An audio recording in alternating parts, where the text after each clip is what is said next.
Hello and welcome. This is an emergency ABW podcast.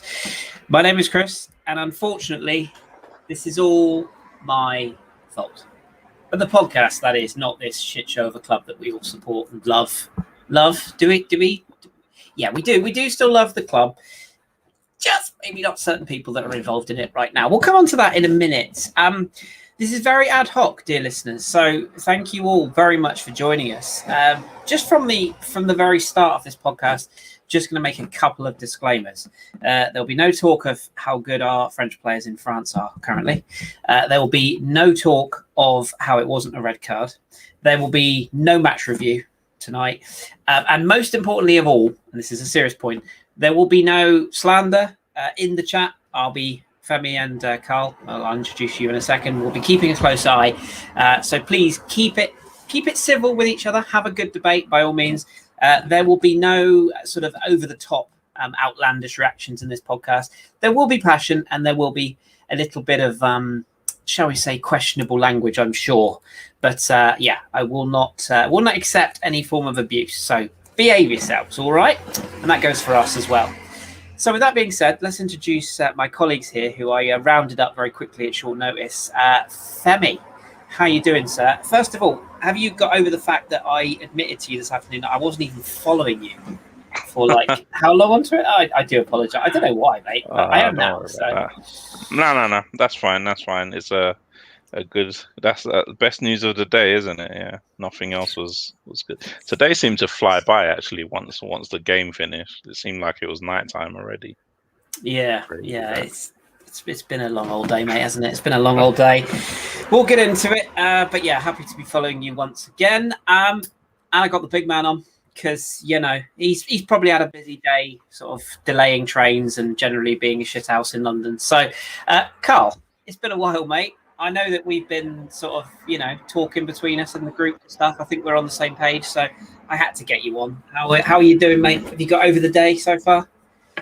For the first time, I've been watching Arsenal probably since properly about 9 years old, and I'm 38 now, so fair few years. And today is the first time ever watching Arsenal I have switched off watching a game. I've never done it. I promise you. Even when we were battered 8-2 by Manchester United, never in my life have I switched off a game. And today was the first time I've ever done it. So that just tells you how I'm feeling.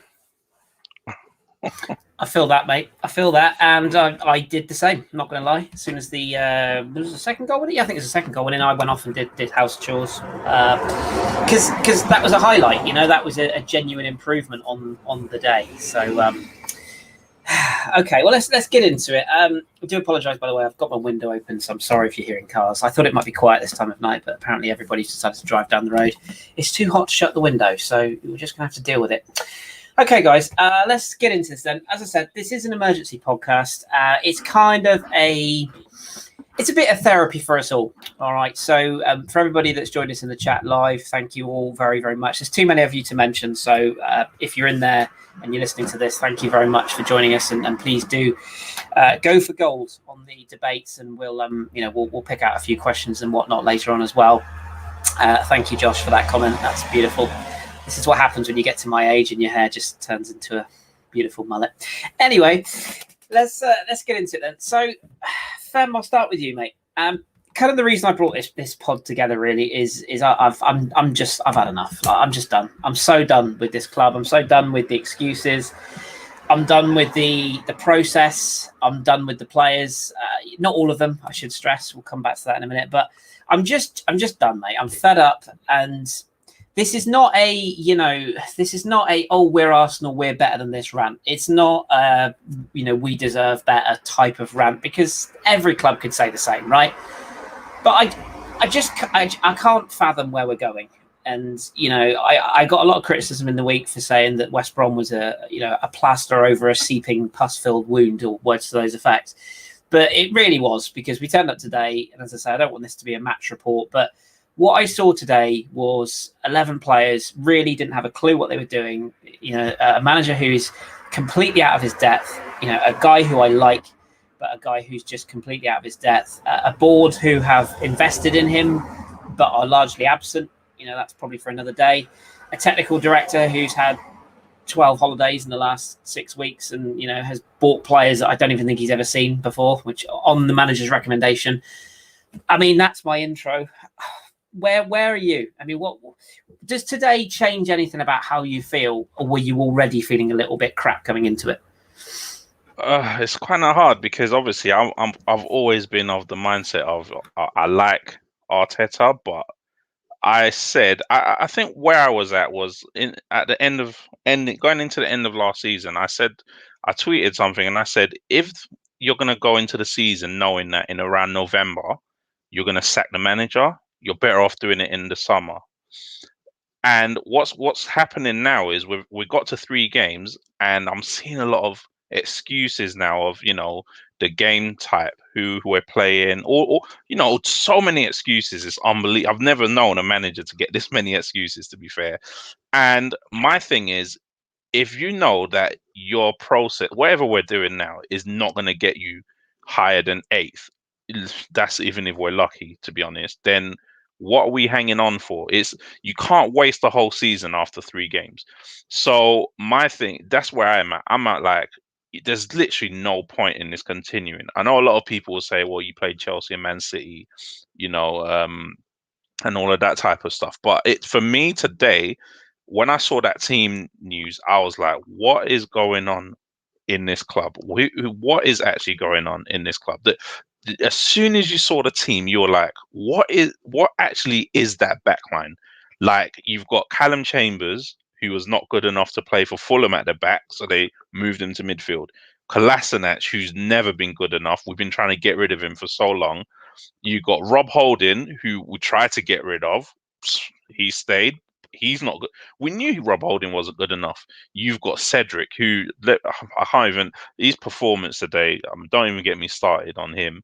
And then Tierney, who you did play in left centre back for majority of your time when you're trying that hybrid system, then you've got him at left wing back, and then you're just thinking, what is actually going on?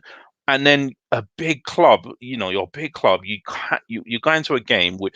So anyway, I could go through the team news, but what I mean is that just shows you that there's something not right at the club. There's no one to challenge the manager to say, this isn't right. There's something not right here. So are we going to get to November and then we sack him and then we start again? And it's like, what's going on? That's where I'm at, to be honest with you. I think you're spot on, mate. I couldn't disagree with any of that. I chuckled to myself earlier on when your friend of mine, Mr. Welsh, posted a tweet and he said, 5 minutes to incoming meltdown over team selection. And I chuckled and I sent him a meme back. And then 5 minutes later, I had a meltdown over the team selection. And I was like, this is just, I'm living in a simulation. Because I saw that team and I knew what was coming. Should we touch on that a little bit now? I mean, yeah, only our club, only our manager seemingly could pick pick 2 players, one of which he tried to sell a few months ago, who, we decided we wanted an extra 2 million over, which wouldn't even pay for another month of Mesut Ozil's contract that we're still paying off, by the way. Only he could bring him back and offer him a new contract, only to see him get sent off today, and probably could have got sent off against Chelsea as well. So that's point 1. Only he could then put a player into the squad and into the team who he's literally been trying to pay off to send to Turkey to join Mesut this very week. Fantastic stuff. Karl, coming to you on this one then. So again, not leaving aside, that's the wrong way to put it, but if you sum up everything today, excluding the match and the obvious mistakes in game and all of that, which we'll cover on the podcast next week, where do you sit on the Femi scale? I mean, I think you and I are quite similar in our views, but what sort of changes do you think are needed and what's realistic? Because I can't see the manager going anywhere right now, to be honest with you. We know what needs to change, and unfortunately, and this is going to be a broad statement, but everything, when the fish is rotten, you cut the head off. Now, as Arsenal fans, obviously we have an affiliation with the club, and we know what we like and we know what we want. If you used to ask Arsenal fans, and I've done it in a poll, like if you could only change one thing, what would you change? The owners, the managers? I think it's the owner or the manager. Like if one had to go, who would go? Now, someone then replied to that tweet and said, if you change the owners, then the manager would go. And it's kind of true, because if you change the owner and someone who really cared about Arsenal and knew football and, had common sense and was a quote unquote footballing person, whatever that means, but they would come in and they would see what's wrong with this club, and I can guarantee there'll be a whole load of people with P45s the next day, because we all know that Eddie would go. Like, if the three of us were, I don't know, somehow we was like playing in our garden and we managed to find this whole load of oil in our garden and we all struck it rich, and we became billionaires overnight, and then we decided to buy Arsenal Football Club for our sins, and for some reason Stan Kroenke accepted. Whereas we're going with passion, most of us got a little business increment inside of us. Now, I know if I owned Arsenal Football Club, it would be Edu, Richard Garlick, and the Vinay, all in the room. And I would sit them down, Dragon's Den style, and it would be, you tell me why you should keep your job. Convince me why you should keep your job. Tell me what you've done for Arsenal Football Club in the last 3 years to keep your job. What could Edu say? Brought in a centre-back for 50 million. Okay. Gave a 32-year-old a 3-year contract. Paid 5 million for a right-back from Southampton when he was always going to be out of contract. Gave him a 4-year contract. Like, what have you done? Like, and some of these people can say these are some of the things, legacy from Raul, but you all three had to sign off on it. No matter what, you three had to sign off on this shit. So what have you done? Tell me why you should keep your job.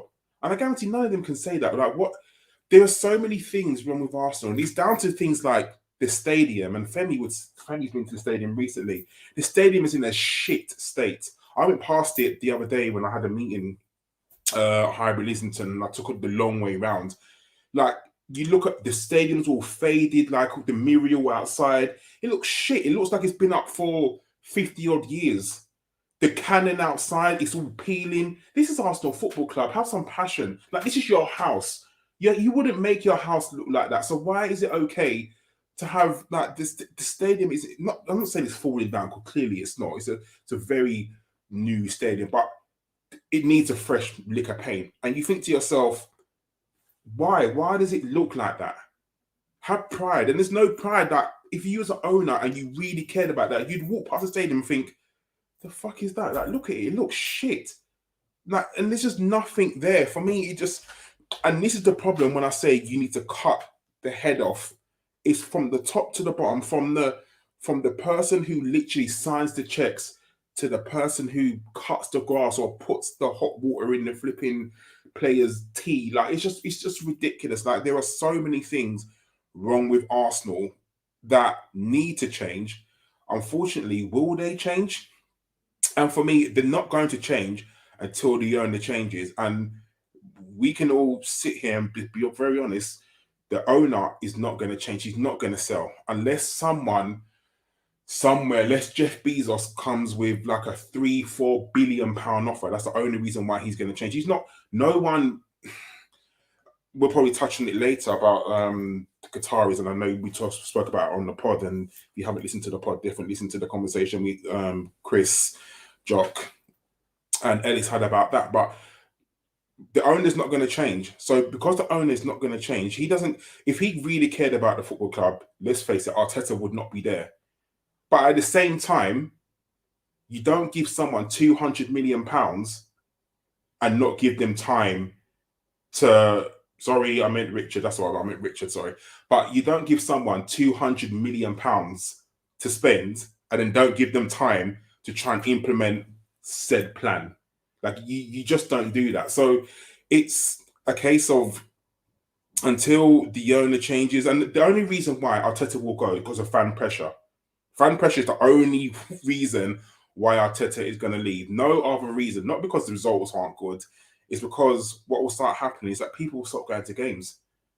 Femi went to the Chelsea game, and even the Friday before the Chelsea game, there were thousands of tickets still available. I've never seen that at Arsenal. And yeah, you can look at it with the COVID restrictions, and I know you need to be like people are just not going into crowds, and yeah, that has a little increment of things that go wrong. But I've never seen Chelsea at home, first home game of the season, and there are thousands of tickets on a Friday before the game on a Sunday. That's just it's never been seen ever, because people are normally scrambling around for tickets. Oh, have you got a ticket for Chelsea? Got a ticket for Chelsea?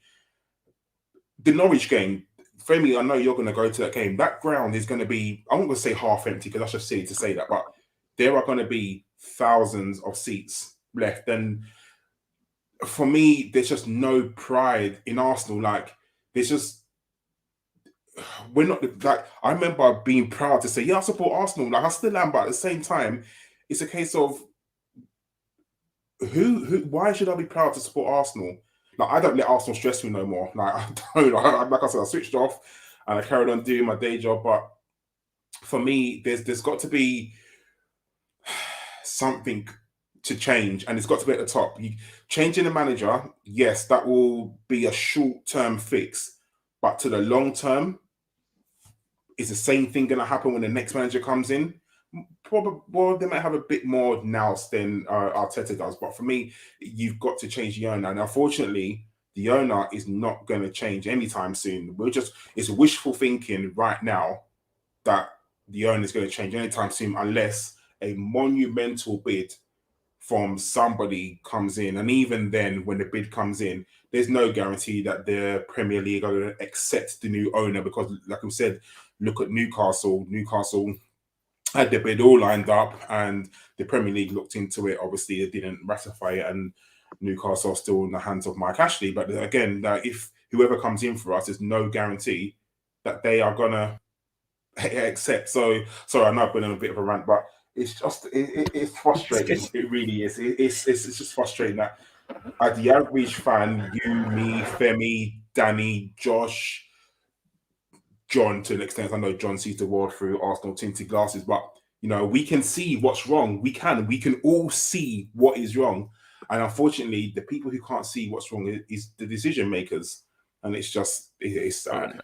See, but then you say the decision makers, but you have to look at these guys that are now the decision makers as to how did these guys, when you're saying ask them what they've done, how did they get the job in the first place? Is what I want to know. How did Edu get the job in the first place? Let's even start from Gazidis just brought Raul in. Did he interview him, or was it just, this is my mate, he did some work with me in America, so let me bring him in. Then Raul brings Edu in based on relationships with some certain agents, clearly. So then what process did they do to get the job? Then you get rid of all those guys, and Edu's there, Vinay's there. What qualifications does Vinay have to be in the position that he's in? So then now, if you get rid of Arteta and Edu, is it Vinay that's going to make a decision on are you still doing a director of football? Why did you do the director of football if you're going to make Arteta manager? Now Arteta is Edu's, but it's just absolute shambles. But this is what I'm saying, Femi. It's a case of, as you know, in any company, and I'll take London Underground as an example. When you get to director level, it's not what you know, it's all who you know. They're all people know certain people in certain circles, and it's all each job. Like, so the managing director of London Underground now used to be the managing director of British Airways, and he was obviously interviewed by a man who used to work for BAA. So he's obviously known someone who can bring in people. So it's all mates, and I'm not saying he can't do the job.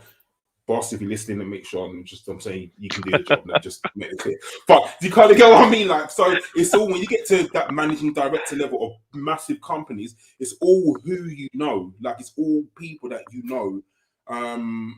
Because clearly, let's say for some reason I now am a billionaire and I own Arsenal Football Club. Of course, I'm going to bring people in that I know because people want yes men around them. So people don't want to be challenged. People don't want to have the people to say around him like, oh, I don't think that's right. So that's why Raul brought in Edu. Edu's inexperienced. Let's be very honest. Edu's very inexperienced in his job. But I guarantee Edu is a yes man. So where Raul would have said to Edu, oh, X, Y, Z, Edu would have been like, yeah, I'll do that. No problem. He's not going to challenge him. Like, you think, like, let's just take the Cedric deal. Let's just look at it broadly. They took the Cedric deal. We paid 5 million. We paid 5 million for a loan for Cedric, didn't we? 5 million. And Cedric was free. Cedric was free. He didn't play, first of all, yeah. Yes, and he was free at the end of the season. Free. And we paid 5 million loan for him. Now, Kris, let me get this clear. So, you know you can get something free.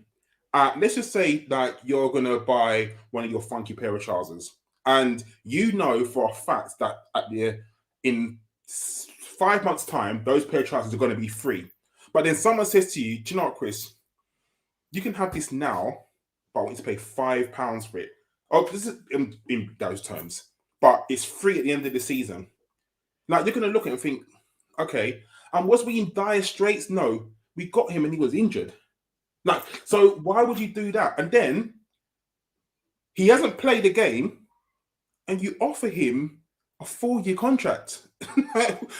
What did you see? And another time people could say, oh, he was a Portuguese international and blah, blah, blah. Was he really tearing up the league for Southampton to think, flipping, oh, this guy is definitely worth it?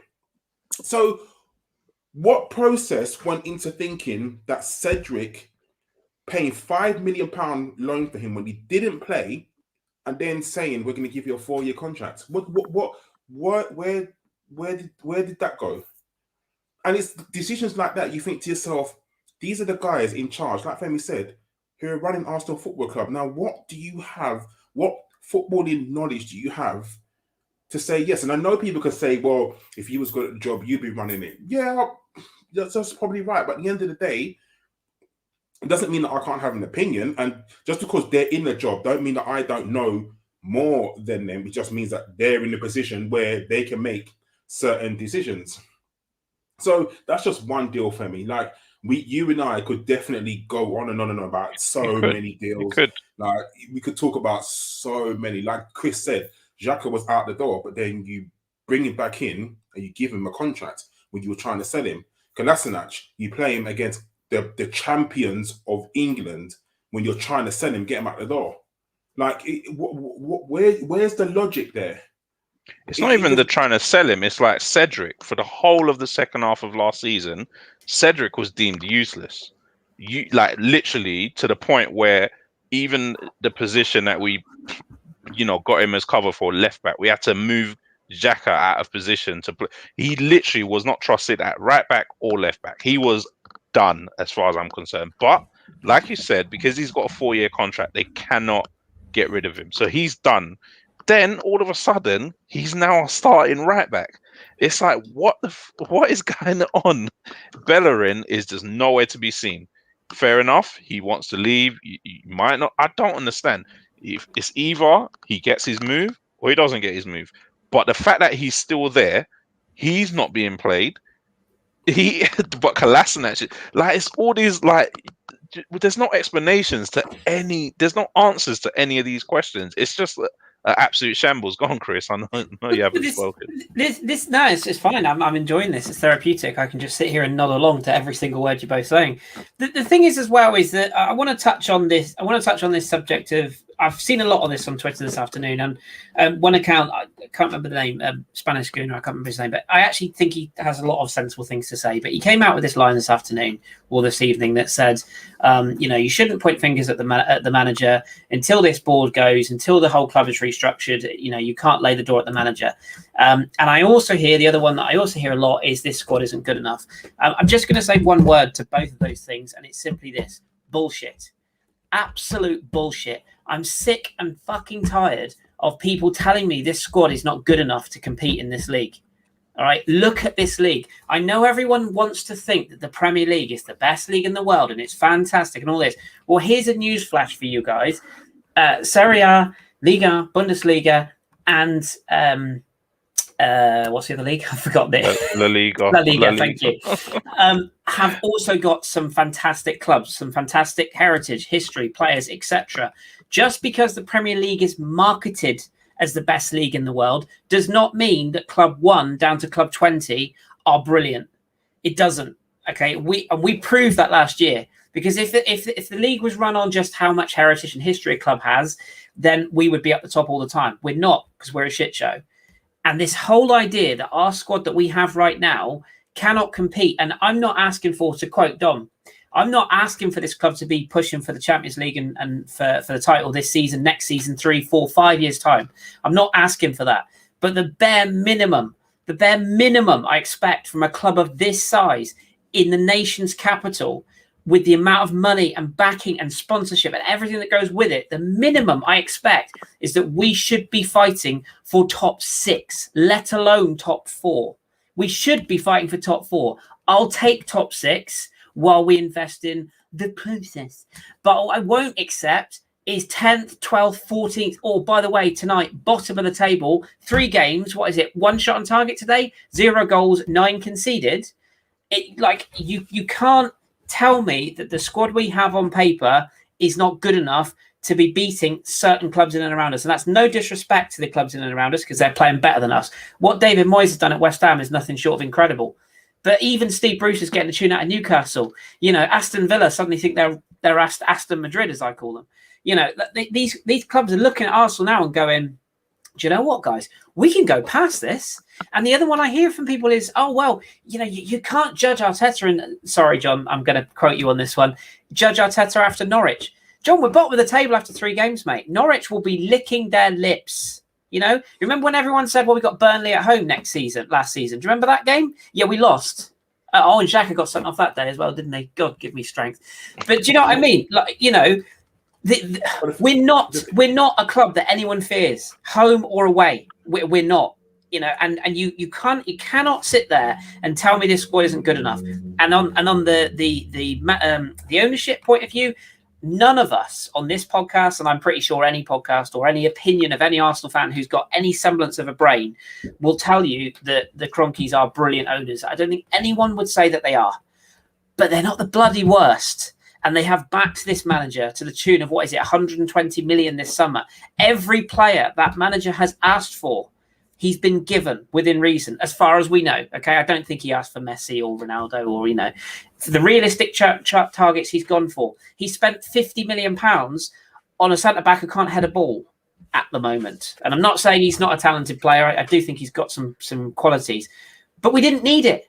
He spent 30 million quid on a goalkeeper who I actually quite like. He seems like a really decent bloke, and I think he will be a decent goalkeeper. I think he got probably a little bit too much stick, which has nothing to do with him. It's all about his fee. That's not his fault. He's a decent goalkeeper.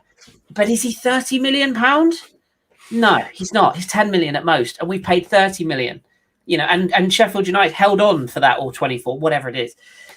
You can't just say the ownership is to do with this. The ownership doesn't put the formation out. The ownership doesn't pick Cedric at right back. The ownership doesn't play Granit Xhaka when he tried to find him out the door. The ownership, and this is another one, the ownership does not come out after the game and say he wasn't disappointed at Granit Xhaka's decision-making and then very quickly move the question on to being disappointed about the second goal. Sorry, Mikel, the question was, were you annoyed that your captain played like a fucking child again? Were you bothered? Did that bother you? Did that change your tactics? The answer you're looking for there, Mikel, is I prefer to focus on the positives, or I don't want to speak about that in public. We'll deal with the player internally. Not just skip over it and forget it. I get that you can't just come out and throw the player under the bus, but the guy shouldn't be at the club. It's not I hate the person. It's not I hate him I'm sure he's a lovely bloke. I'm sure he does nice doodles with his kids and puts them to bed on time and gets up and makes his wife a lovely coffee. I'm sure he's lovely. And for Switzerland, he's fantastic. For Arsenal, he's not fucking good enough. And he hasn't been for 3, 4, 5 years. And we're still building our team around him. Meanwhile, Lokonga, who plays brilliantly for two games, a player none of us have really even heard of, sits on the bench. What must that kid be thinking? What must Martin Odegaard be thinking today? I've come back and signed for this. What am I here for? I'm going to stop there because I'm going off on a tangent. But no, but I hear you, Chris. It's not even that. I hear what you're saying about the owner doesn't pick the tactics, doesn't do X, Y, Z. But then, is Arteta ever held accountable? So like a child, like Femi, you got kids, so your child does something wrong, and then you come home and you see that thing is wrong, and you ignore it. Then what's your child gonna do? It's gonna do the same thing, isn't she?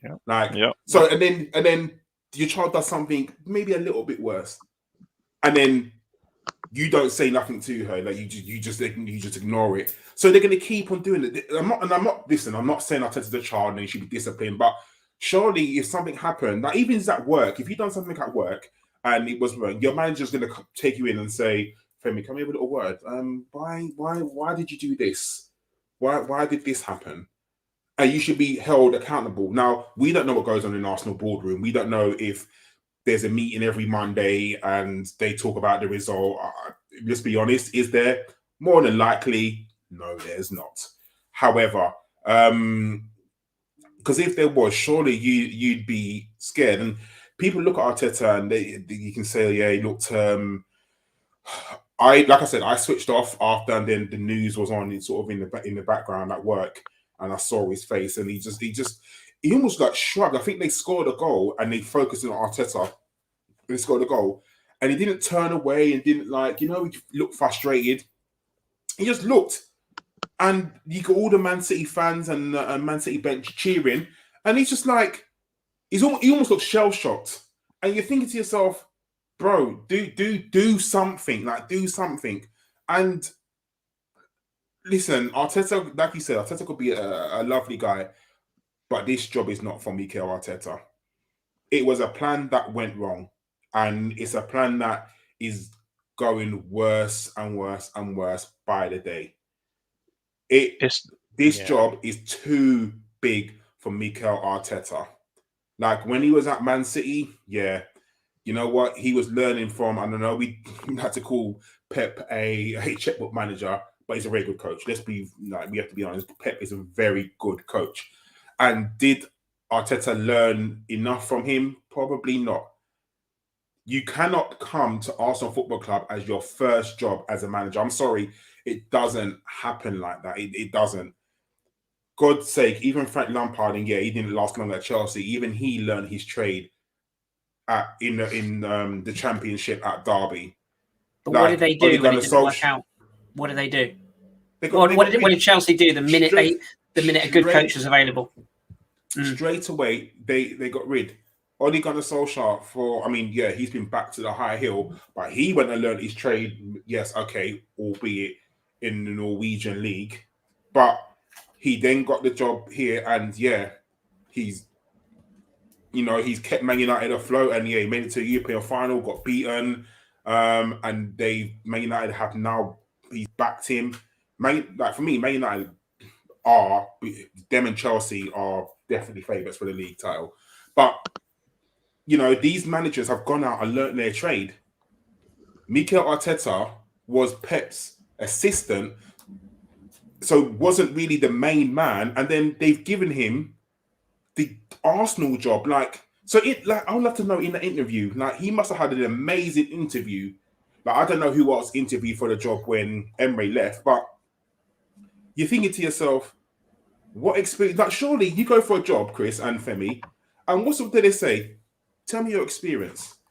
Well, I was Pep's assistant. Okay, what else have you done? Did you coach the under 21 team or the under 23? Did you coach under 18s? No, you was an assistant. So you've never really taken charge of a football team. You've always been your job as assistant. You left Arsenal as a player, retired, and you went to go and be an assistant manager. You got your coaching badges, but you haven't taken charge. So, where's the accountability? Where's the, experience? This Arsenal Football Club, we was in dire straits when Emre left. Yes, we was in 5th, but we was in a bad place. And you hire a manager who took us to 8th, You give him, and then it's the excuses. Oh, he hasn't had a full season, and blah blah blah. Okay, cool. He had a full season. Made us 8th. Oh, COVID, blah blah blah. All right, cool. Say this. We're back you, and then Pre-season was another excuse. Yeah, give you a had a pre-season. Had a pre-season.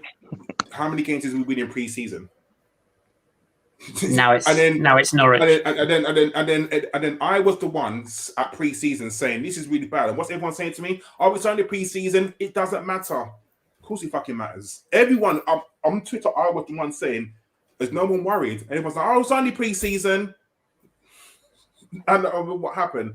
What, we beat Millwall 4-1 at the training ground, and everyone started getting hype. Seriously, like, come on.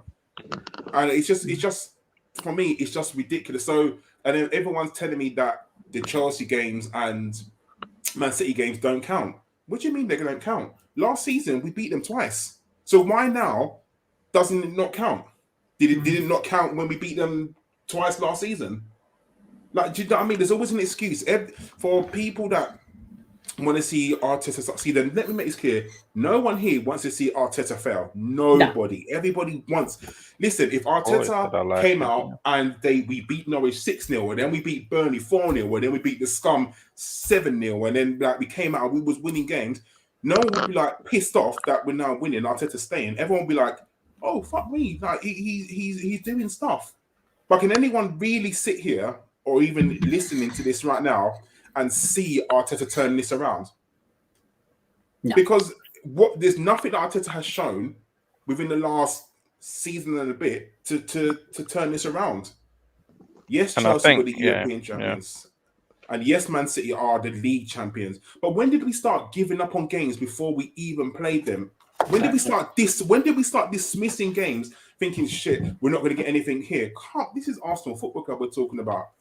And then your point, Kris, to say that this team is not good enough. So let's go quickly. Let's go through the players So he's got a goalkeeper, that's his. He's got a right back, that's his. He's got 2 centre backs, that's his. He's got a left back, that's his. He's got a centre mid who he wanted to keep for some unknown reason and made him vice captain. He's got a centre mid, 2 centre mids in Partey and Lokonga who are his. You've got Saka, who's good enough to get into the squad. Odegaard, who is his. You've got Smith Rowe, who is good enough to stay and obviously get a new contract and stay. And you've got Pepe, who, okay, not his, but he plays. So that's a team. That's all his players. So why now do we make the excuse that these players are not good enough when Mikel Arteta bought all these players? The only players that Mikel Arteta has not bought in a position is a striker. He's not in all the players that he's not bought a striker. So this thing about, he's not good enough, where does that come from where all these players are Arteta's? It's just mad. It's just mad. Sorry, Femi. No. What I was going to say, for me, definitely. I mean, what you said about people thinking that fans want to be unhappy, I think it defies logic that you want to be unhappy with your football club. I think for most of us, thinking about Arsenal, talking about Arsenal, that's what we love doing. The more fun it is, the more, the good experience, the good vibes, that's what we love. I mean, how long I've been supporting Arsenal since 1989. I've never seen Arsenal in this kind of position. And for me, just focusing on the pitch stuff, it's when you start looking at the stats, I don't even look at the XG and all of that kind of stuff. When you start looking at the shots on goals, we thought that was bad last season. I mean, it's been the disaster. Like shots on goals, goal threat. There's no goal threat. We go into games looking meek. The pressing, we don't know whether we're pressing or we're not pressing. We don't know whether we're passing out from the back or we're not passing out the back. There's things that were apparently his principles that he demanded that are just non-existent right now. There's the non-negotiables that they were there for some players, but it doesn't seem to be there for some players. It's all this flip-flopping, the coaching stuff. He chose the coaching stuff. What are these coaches doing? Like, what are they? What structure are they giving Steve Round? What is Steve Round? What is Albert is inexperienced as well. So you've got two inexperienced men as manager and first assistant, because he's always talking to Albert. That's the person he's talking to. Then you get a bunch of young coaches as well around him. There's just nothing that says, okay, it's just going to turn around magically. We saw this run last year in between October and December 26th, I think, when we played Chelsea, where that's why it's not like a 0 out of 3 games. We've seen this run before on the Arteta, where it was just like, it's like a death spiral basically, where you're just going downhill and you can see no way out. There's no goals. There's no goal threat. Your strikers look isolated. Your strikers are just running around like headless chicken. This season, first game, we played Balogun. Absolute, just running around like a headless chicken. Didn't know what was going on. Then we played Martinelli against Chelsea. All Martinelli did was just run and run and run. Hardly touched. He probably had 3 touches, I can remember. This game, you played Aubameyang. He was just running around, nothing. So then you get to the point where you're just like, are you just going to keep throwing more and more players at this? There's just nothing. And then now the one thing that he had, which was structure, I'm thinking, was that structure because of it was good structure? Or was it because there was no fans in the stadium? There was no pressure on the players? Because as soon as fans have come back in the stadium, our defending has gone to absolute rubbish. And we saw it in pre-season. And what's funny is that people were saying, oh, it's just pre-season. I said in pre-season, our set pieces have gone down the pan. I know we lost our old set piece goal, and people are like, no, it's just pre-season.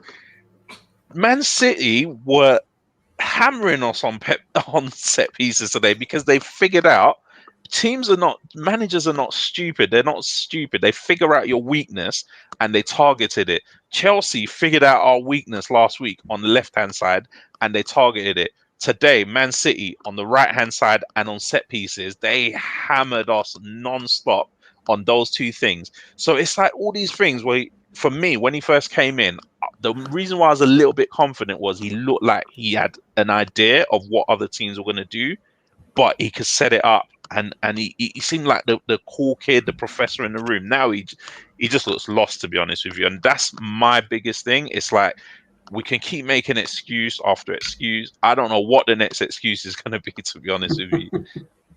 Do you know what's more worrying about? And I'll get a flavour from elsewhere on social media in a minute, which I'll share with you. But what always gets me as well is, and as Karl quite rightly said, I loved Arteta as a player. I genuinely did.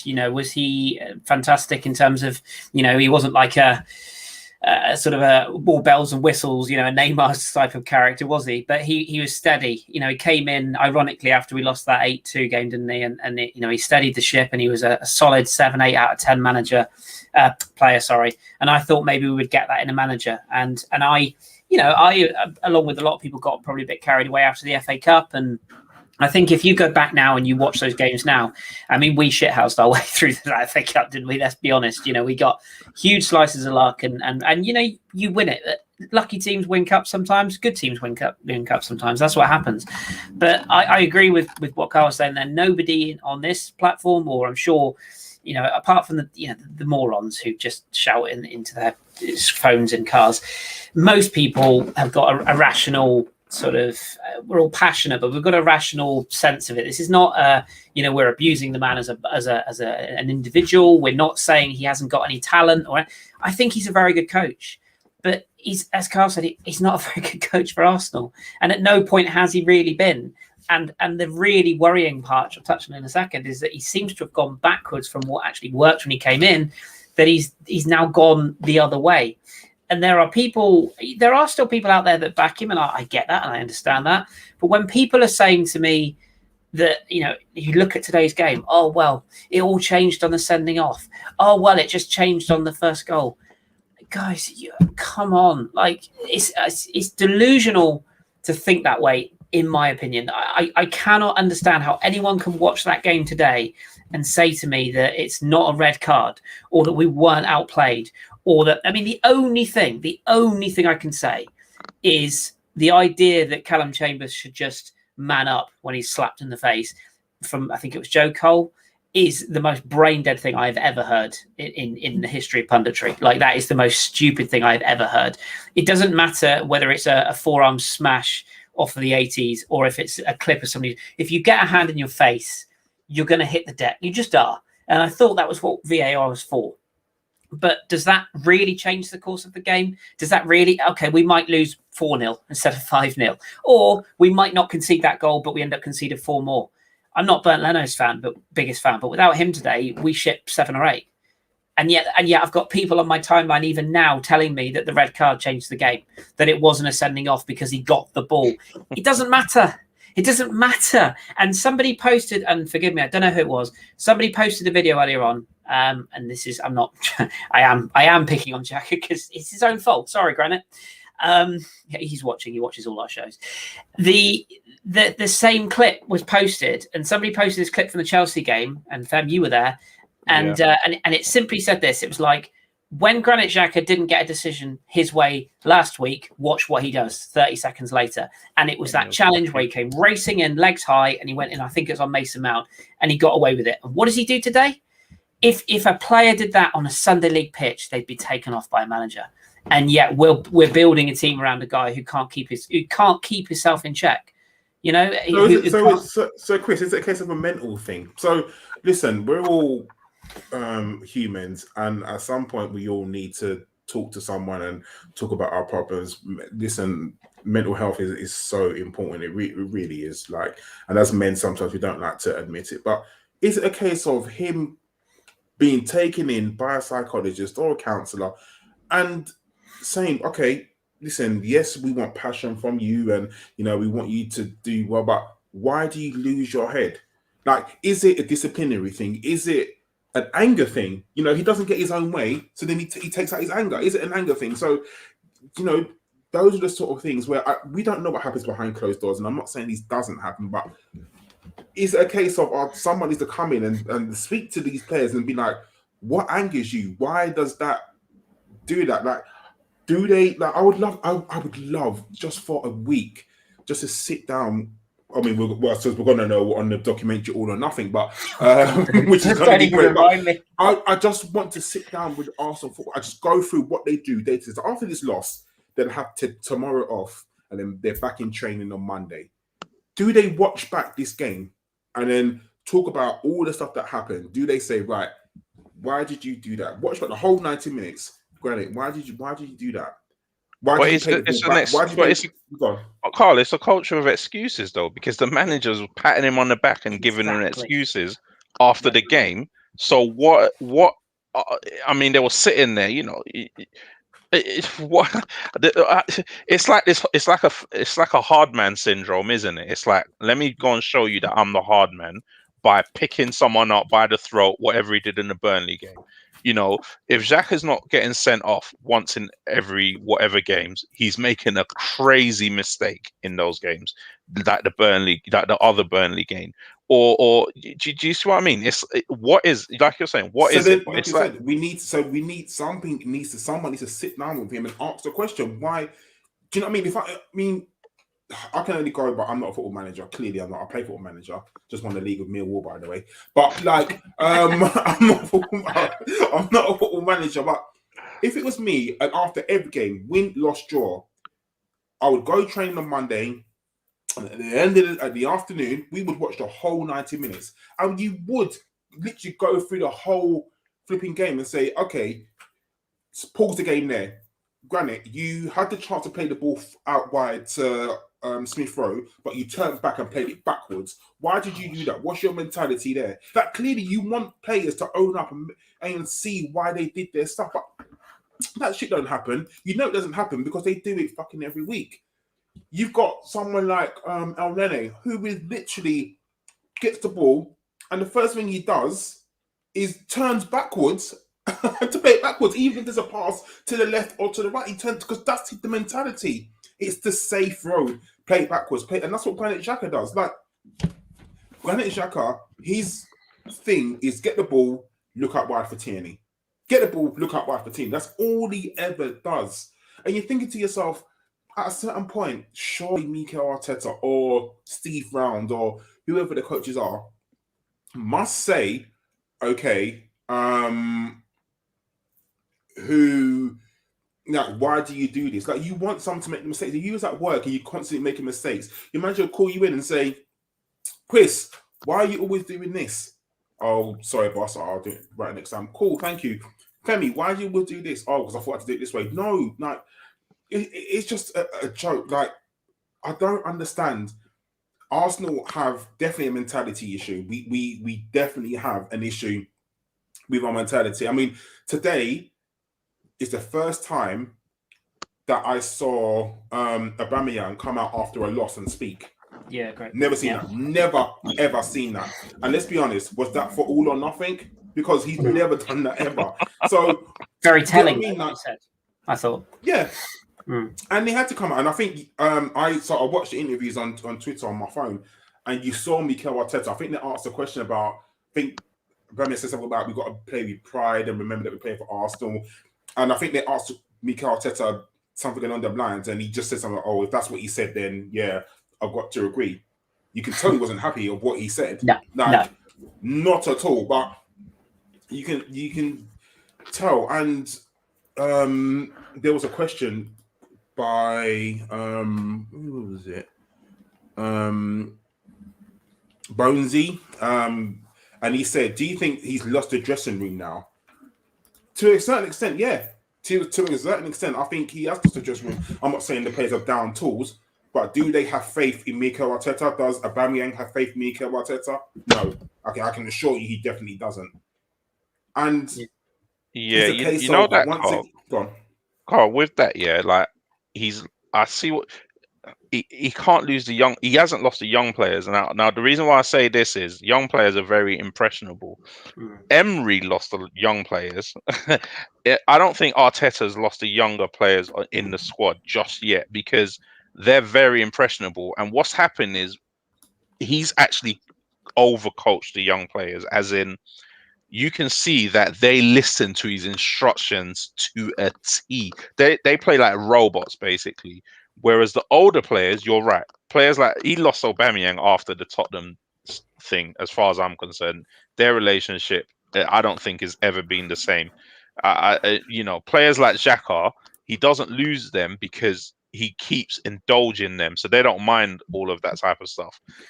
Players like Willian, David Luiz, they were as soon as we heard the rumors last season when we were on that crazy run. David Luiz and Willian were the first to knock on Eddie's door and say, "What the hell's going on? Where are they now? They're not. They're rid of." Do you see what I mean? Like you can see which players are not with it. So, but the problem is, if you continuously fall out and lose the respect of so many players, you can't get rid of the whole squad. So you're just left with. So then he's just picking up more young players because he's thinking, "Oh, these young players, they listen to me. These older players, they're not listening to me." So they've changed 360 the whole tact, which is, let's just bring more young English players in.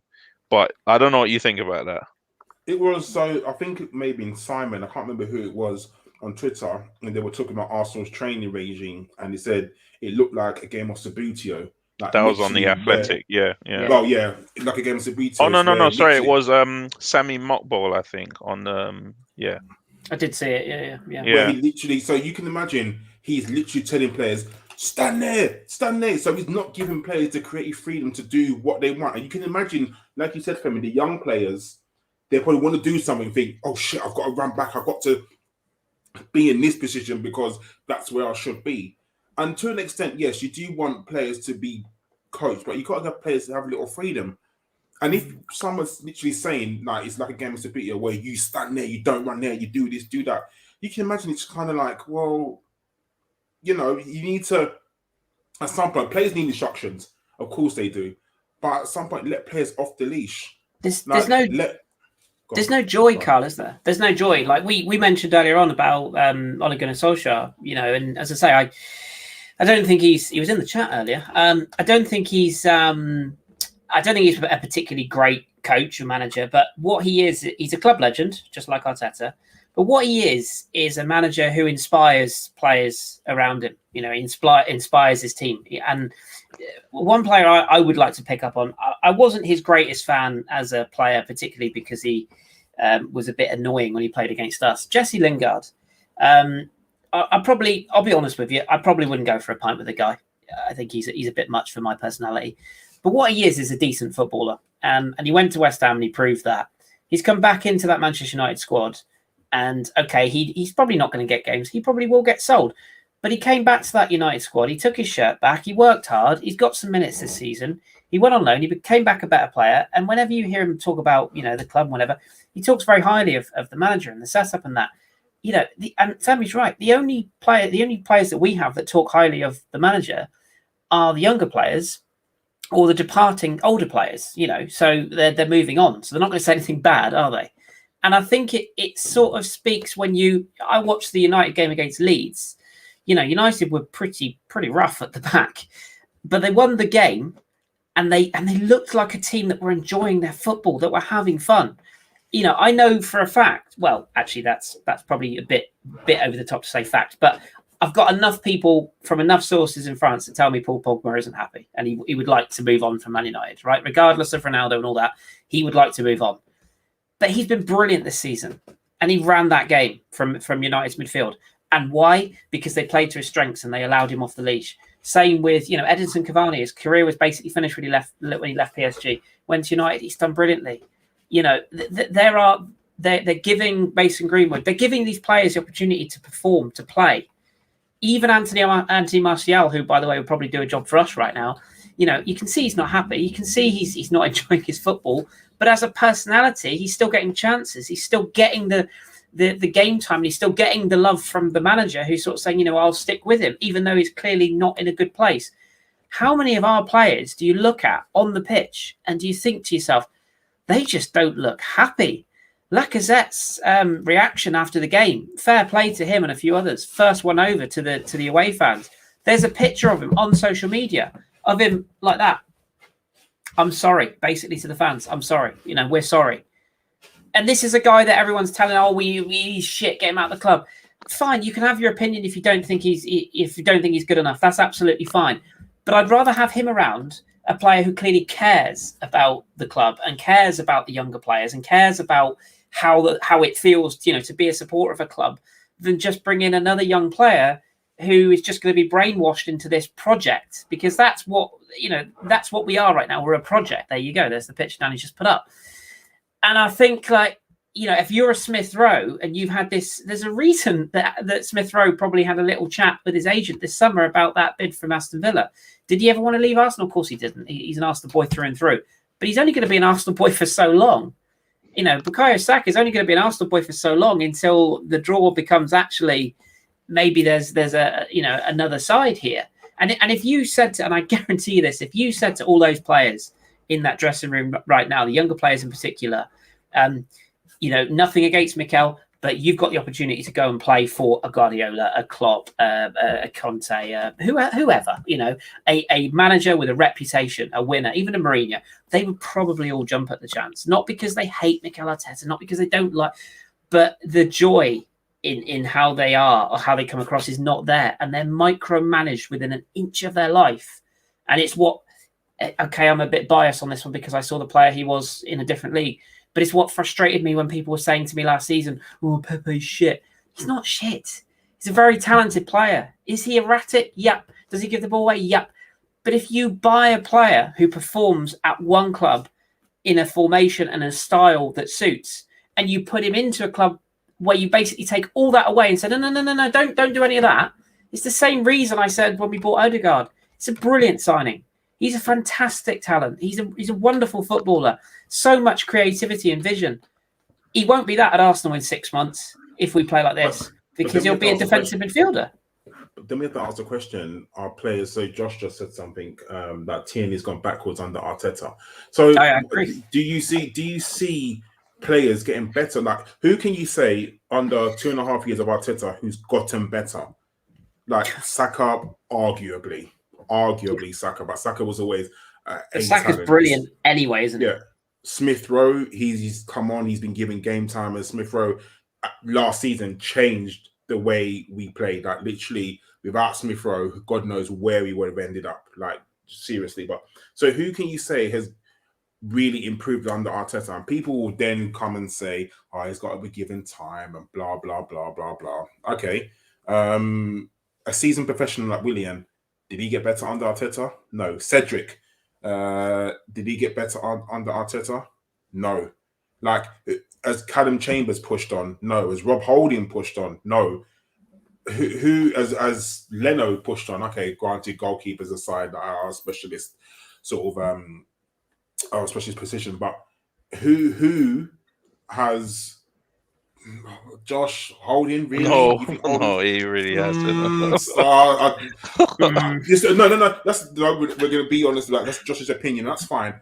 Do I think Rob Holding has gotten better under Arteta? Nah, I just can't see, because I don't see how he's passing. Just what Josh is saying. In all honesty, I can't think back under Emre or Wenger, how good his passing was, and possibly he probably is. Like, but his defending hasn't definitely improved. No way has his defending improved.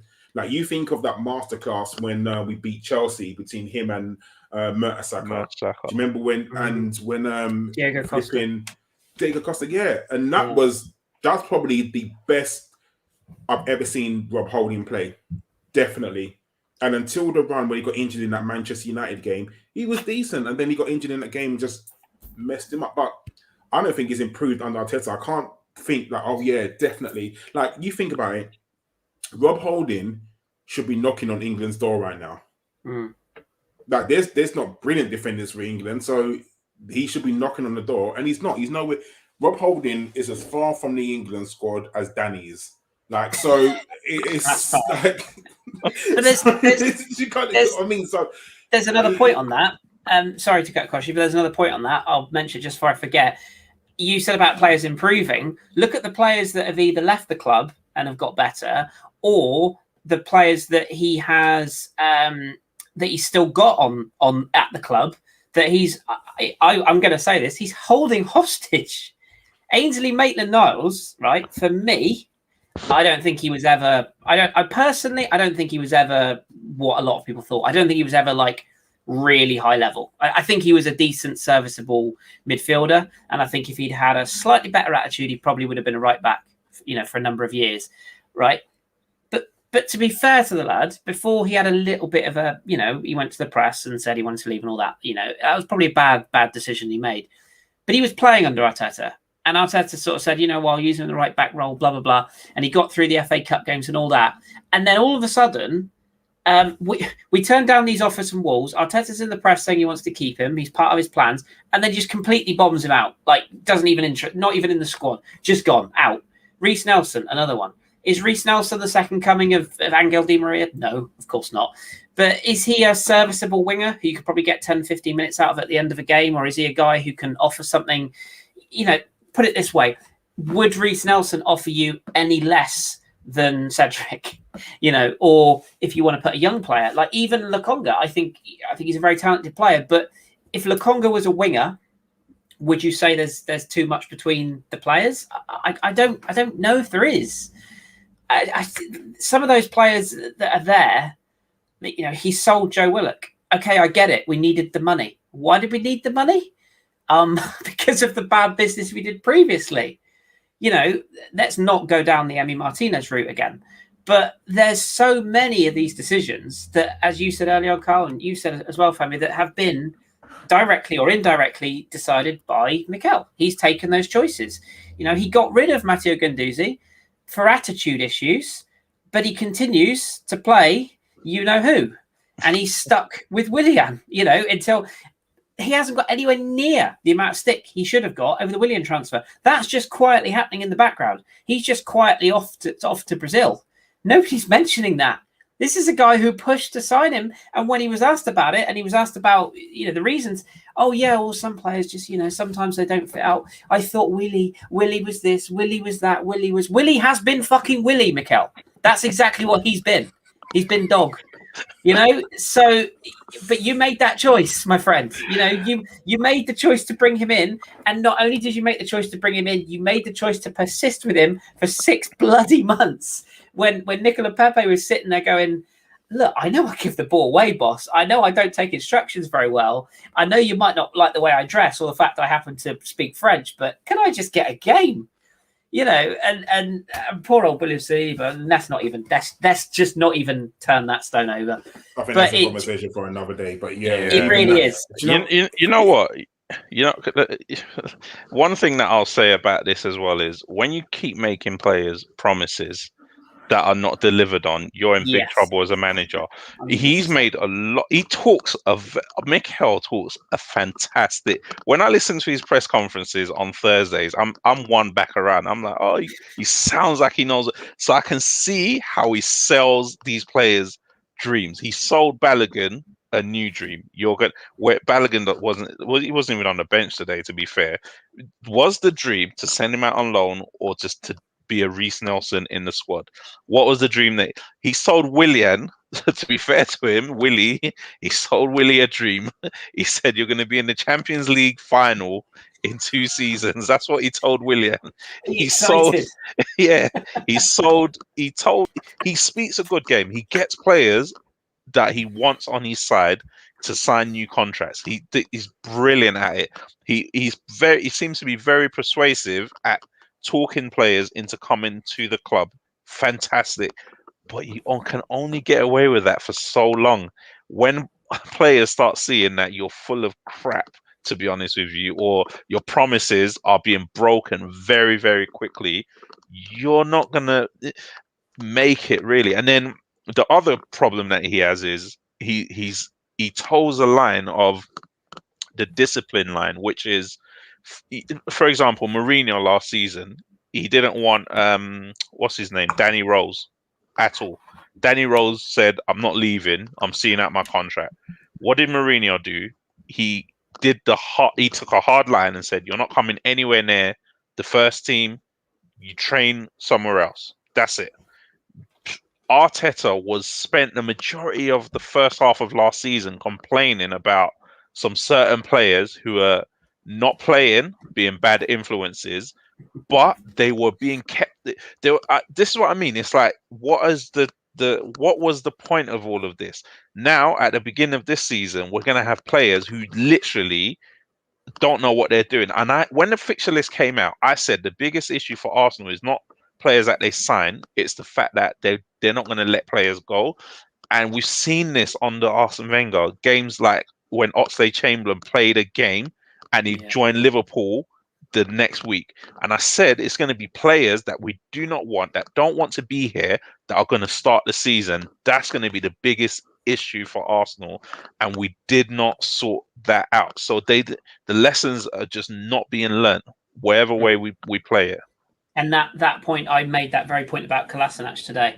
I said it felt like Oxlade-Chamberlain at Anfield or Nasri against Liverpool at the Emirates, where they played games where you knew their future was away. I mean, Oxlade-Chamberlain was like an extreme because, I mean, he was basically signing for the club he was playing against that day.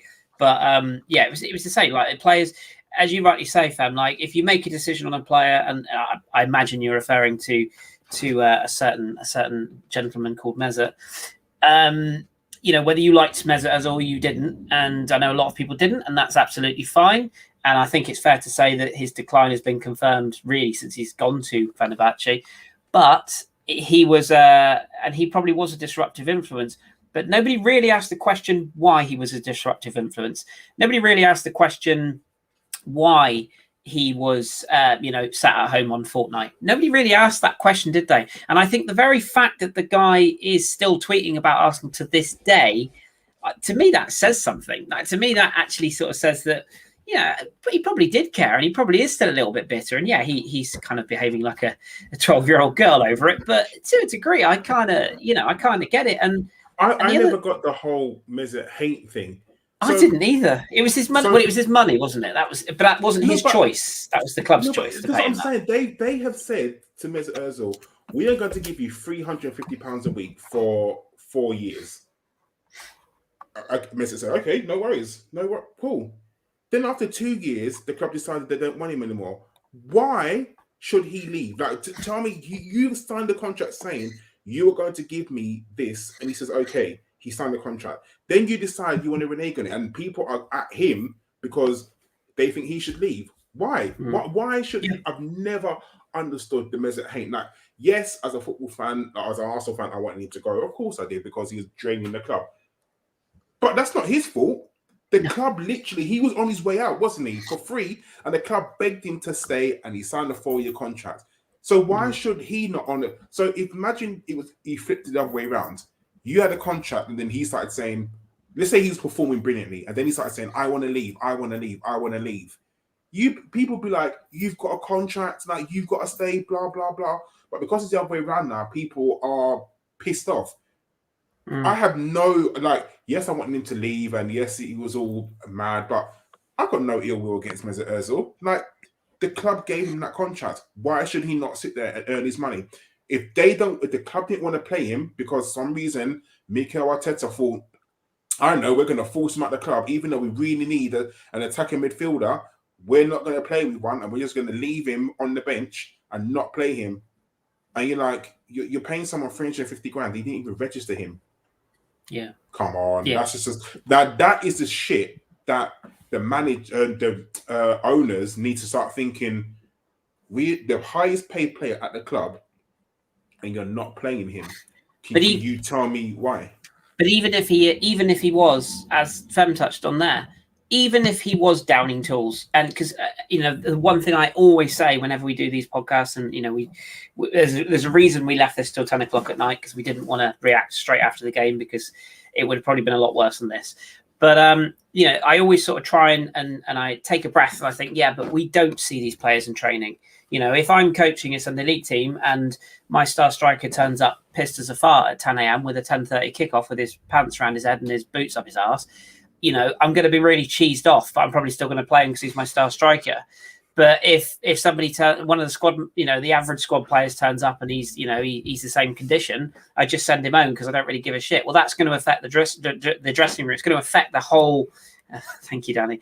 It's going to affect the whole sort of mood in the club, isn't it? So if Mesut really was downing tools and he had got to that point where he's like, do you know what, I don't want to be here, whatever. Exactly what Femi said. You say, okay, Mesut, no problem at all. You go home. We send you home. You don't play Fortnite. You don't go on social media. If you do, we fine you every single time you do it. You stay away from the club. You stay away from your teammates. You can't stop people contacting each other. That's the modern world. But anything that you sell to the press or any slander that I get wind of, you'll be fined every single time, and we'll out you in the press. And like Fem said, I'm no fan of Mourinho, but that's what you do. Pep Guardiola is probably the same, although questionable decisions about certain left backs' characteristics and actions recently. But there is a certain point where you just have to say to players, okay, just go away. And obviously we paid them off in the end, but how long did it take us to get to that point? And it was the same with Guendouzi, wasn't it? What did Guendouzi get bombed out of the club for? It wasn't the Brighton incident. It was his reaction to it. It was his attitude in training afterwards. But the reason that he got such a bad reputation was because he was standing up to, you've guessed it, Mikel Arteta. And we can't have that. We cannot have anyone question Saint Mikel. That's a big no-no, unless you happen to be one of his players on his contract and on his rules. And that's where these non-negotiables are horseshit. Karl, I want to get your. Oh, actually, I should give Fem a go on this one. I mean, both of you. I'll start with Fem and then come to Karl. I just want to read a couple of tweets to you because I always think this is quite telling when you can kind of gauge where things are when you look at people who do this for a living. This isn't just you and I who are just talking around a microphone and waffling. This is like professional journalists. So I'm just going to read you a couple here. James Bench. These are throughout the day. I don't know if Arteta survives this. What I do know is that there are people at Arsenal who would admit they left it too late to be decisive with Emery and getting his replacement. Chris Godfrey, trying to flog Xhaka, then giving him a new contract. Trying to cancel Kolasinac's contract, then starting him against the champions. Big deals for Cedric and Willian, then trying to bin them off a year later. Sending Saliba on loan when gestures at today's centre-backs. Shambolic management. Simon Collings. To be fair, he sounds like a fraud. Worrying thing for Arteta is all things that made the team a success under him start, in brackets, when they won the FA Cup. Structured, organised, discipline weren't evident today. Points at regression and not progression. Huge month to come. Yeah, I think he makes a good point there. Charles Watts only saw the second half of that horror show, and obviously the game was done by them. But my word, the lack of energy, organisation and quality was startling. If this isn't rock bottom, then what is? 3 games, 3 defeats, no goals scored, 9 conceded. Horrendous. And finally, our good pal Arsblog. I thought the start of the season might be difficult. Played 3, lost 3. Points none, goals none. Goal difference -9 is fucking appalling. Genuinely dismal today. The scoreline could easily have been worse. Is this rock bottom? I mean, that for me, that's just a small selection. These are all guys, as I say, who do this for a living. These are not guys who want Arteta to fail. These are not guys who have an agenda. They're just genuine journalists, people who are paid to report on Arsenal. Fem, what do you make of that? Because I feel like the worm is turning here, and I worry about the reaction in that stadium if we go behind to Norwich, or even if we play poorly for 20 minutes. What's your kind of take on the overall, just the atmosphere around what's going on at the club at the moment? I think one of the things that I'll say is when you read all that, and what I'll say is if you took out the name Arteta out of the equation and you insert, let's say, Emery, for example, or let's even make it better. If you took yourself out of the club that you support, let's say it was a different club that was having these same issues with a manager that had similar issues last season, what would be the outcome? I'll leave that with you. What would be what would you think if you was looking at a different club? If you're looking at Spurs, for example, having this same issue, what would you think? You would be laughing your head off, and you think it's a shambles. We are, yeah.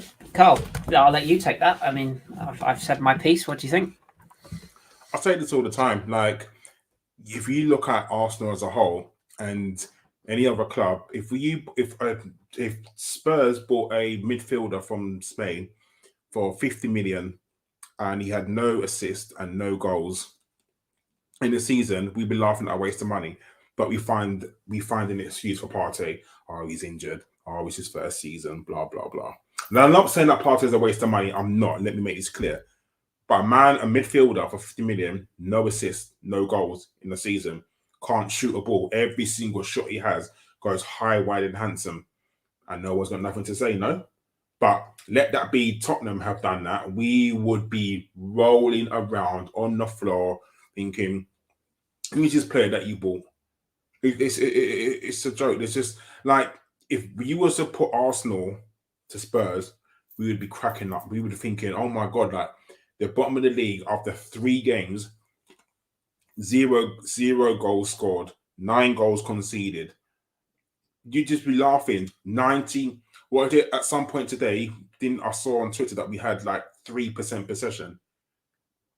That's ABW 11 could have more than 3% possession against Man City, and that's not an overstatement. I'm being deadly serious. Because it was 19% at the end of the 90 minutes. So let's give them credit, Karl. Come on, we only surrendered 81%. Come on, be fair. How can you not like? I'm sorry, Kris, we're Sunday League, and I'm telling you now, like, we're having more than that because I can protect the ball. No one's barging me off the ball. Sure, Femi can. You send Danny running up the wing in his wheelchair. He's protecting the ball. Like, no one's getting him. Trying to get. I mean, like, so, like, it's just ridiculous to do that. For me, if this was Tottenham, we'd be cracking up. If this was any other club, if it was Manchester United, if it was any other club, we'd be laughing. But some Arsenal fans, not all, but some Arsenal fans are still trying to find excuses.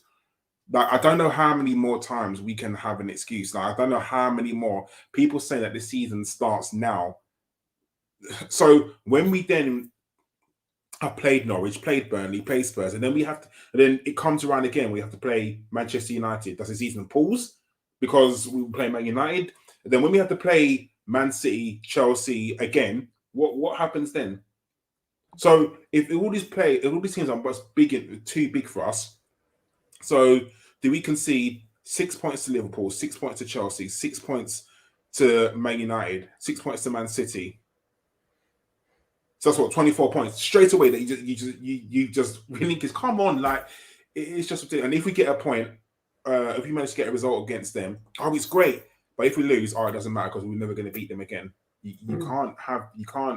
Well, it both Karl, ways. so you're saying that, Karl. I'm looking at our January fixtures when we're going to have similar problems in terms of players missing because we're going to have, a few players at the nations. Yeah, exactly. You've got Man City.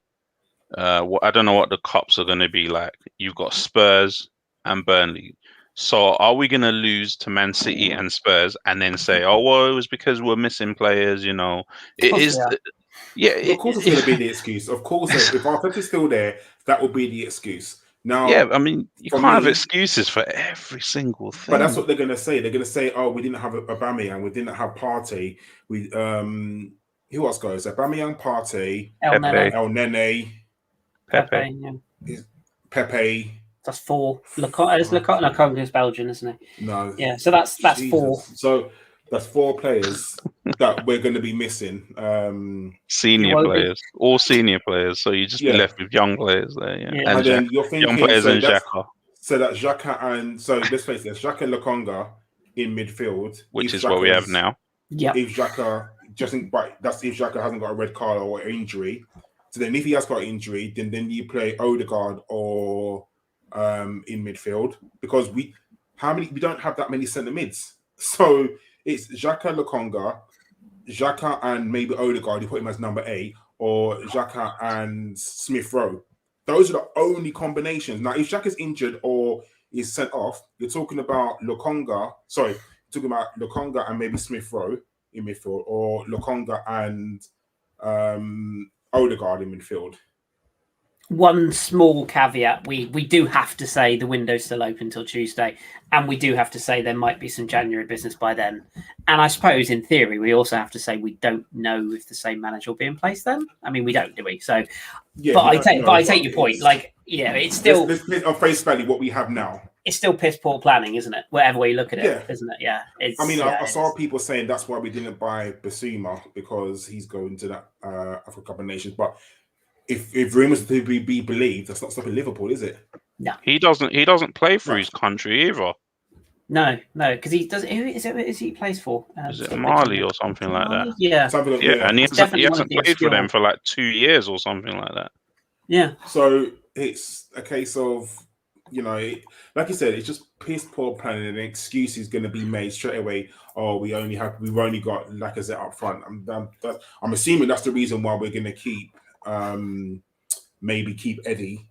Well, he might go to Palace, if that's the rumours to be believed. Like, who knows? But, it's not like the African Cup of Nations just sprang it on us that they were going to start playing in January. We knew this was going to happen. So, who knows? And I know the market at the moment there's going to be a big merry-go-round. Of course there is. And the last days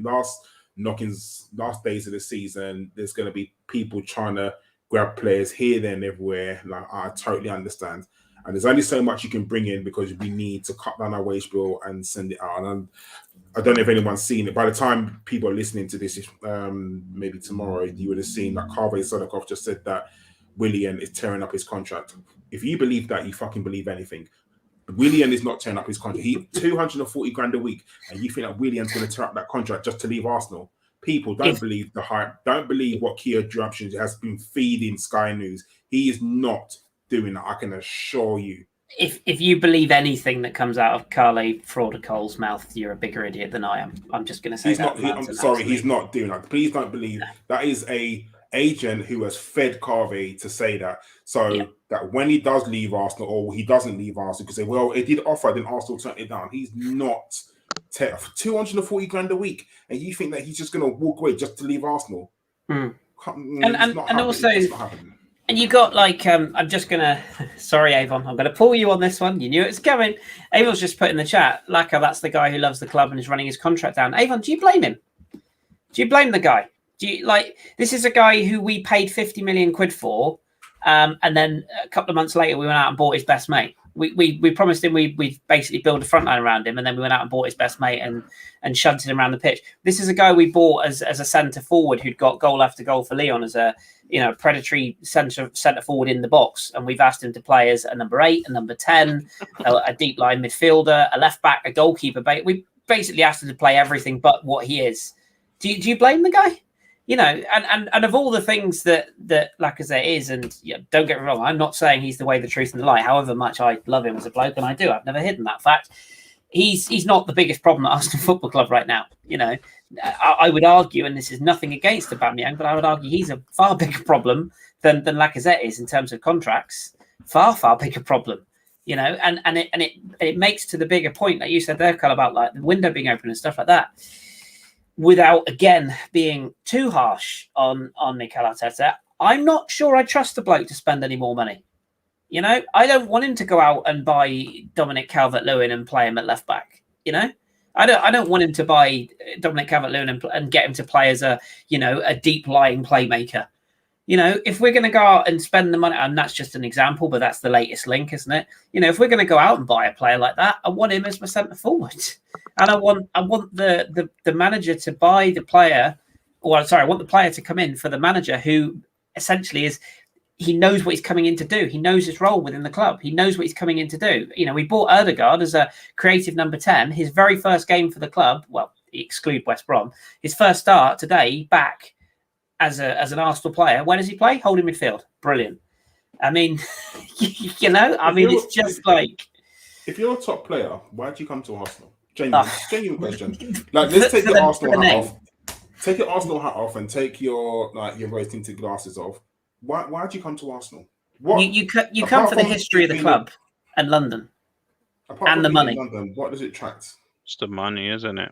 Because when we were linked with James Maddison today, I actually was, I'm Leicester on Match of the Day right now. I was thinking, like, imagine the stick or the ridicule that James Maddison's getting from his teammates. Like, oh, you're gonna join them. Like, how many other players are getting that kind of stick? Like, oh, you're gonna join them. And the worst thing is, every single argument that we can have, it's just gone down the window. Like, just the fight is just left the fans, even like where fans are taking a piss out of each other, not in terms of just singing songs, clapping, and we're rubbish and all of that kind of stuff. And it's just got to that stage where what is the fans even want to jump ship, let alone players joining the club. It's crazy at the moment. And if you were a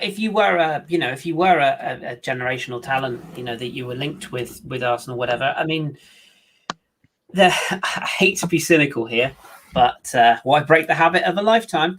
If you're, we'll pick on Martin Ødegaard. He's what, 23? Is he 24? 22, I think. Yeah. 22 is he even younger? Okay. Yeah. You're a player of Martin Ødegaard's reputation. In Norway, him and Haaland are like the two big things in Norway. He's a very big star in Norway. There's a reason he went to Real Madrid. It's not the question of the guy's talent. It's purely about the managers have just chosen not to pick him, and Real Madrid will know is an absolute mess of a club anyway. If you're a Martin Ødegaard and you're coming into the club, as much as you probably do like Arteta, and he probably does, because you're not going to sign for a manager you don't like. I get that. But do you think there's a small element of Martin Ødegaard, and probably his agent might have sat down last week and said, look, Martin, here's the deal, okay? You get on with Mikel. You know full well that he gets on with you because, he came out in the press, didn't he, last year and said he loved the player and he would love to get him back, etc. So that when you go to Arsenal, you're going to play. And Martin sits there and sort of says, well, yeah, I really like Arsenal as a club. I love what they stand for. I love the area. The contract's great. I get on with Mikel. But they're not very good, are they? And his agent goes, yeah, I agree with you, Martin. But the thing is, you're a better player than the manager is at the club. So what you do is you go in, you get your head down, you put in a few decent performances because the crowd will always support you and get behind you because you're trying your best and you're doing, you're clearly a creative and exciting player. The fans will be on your side.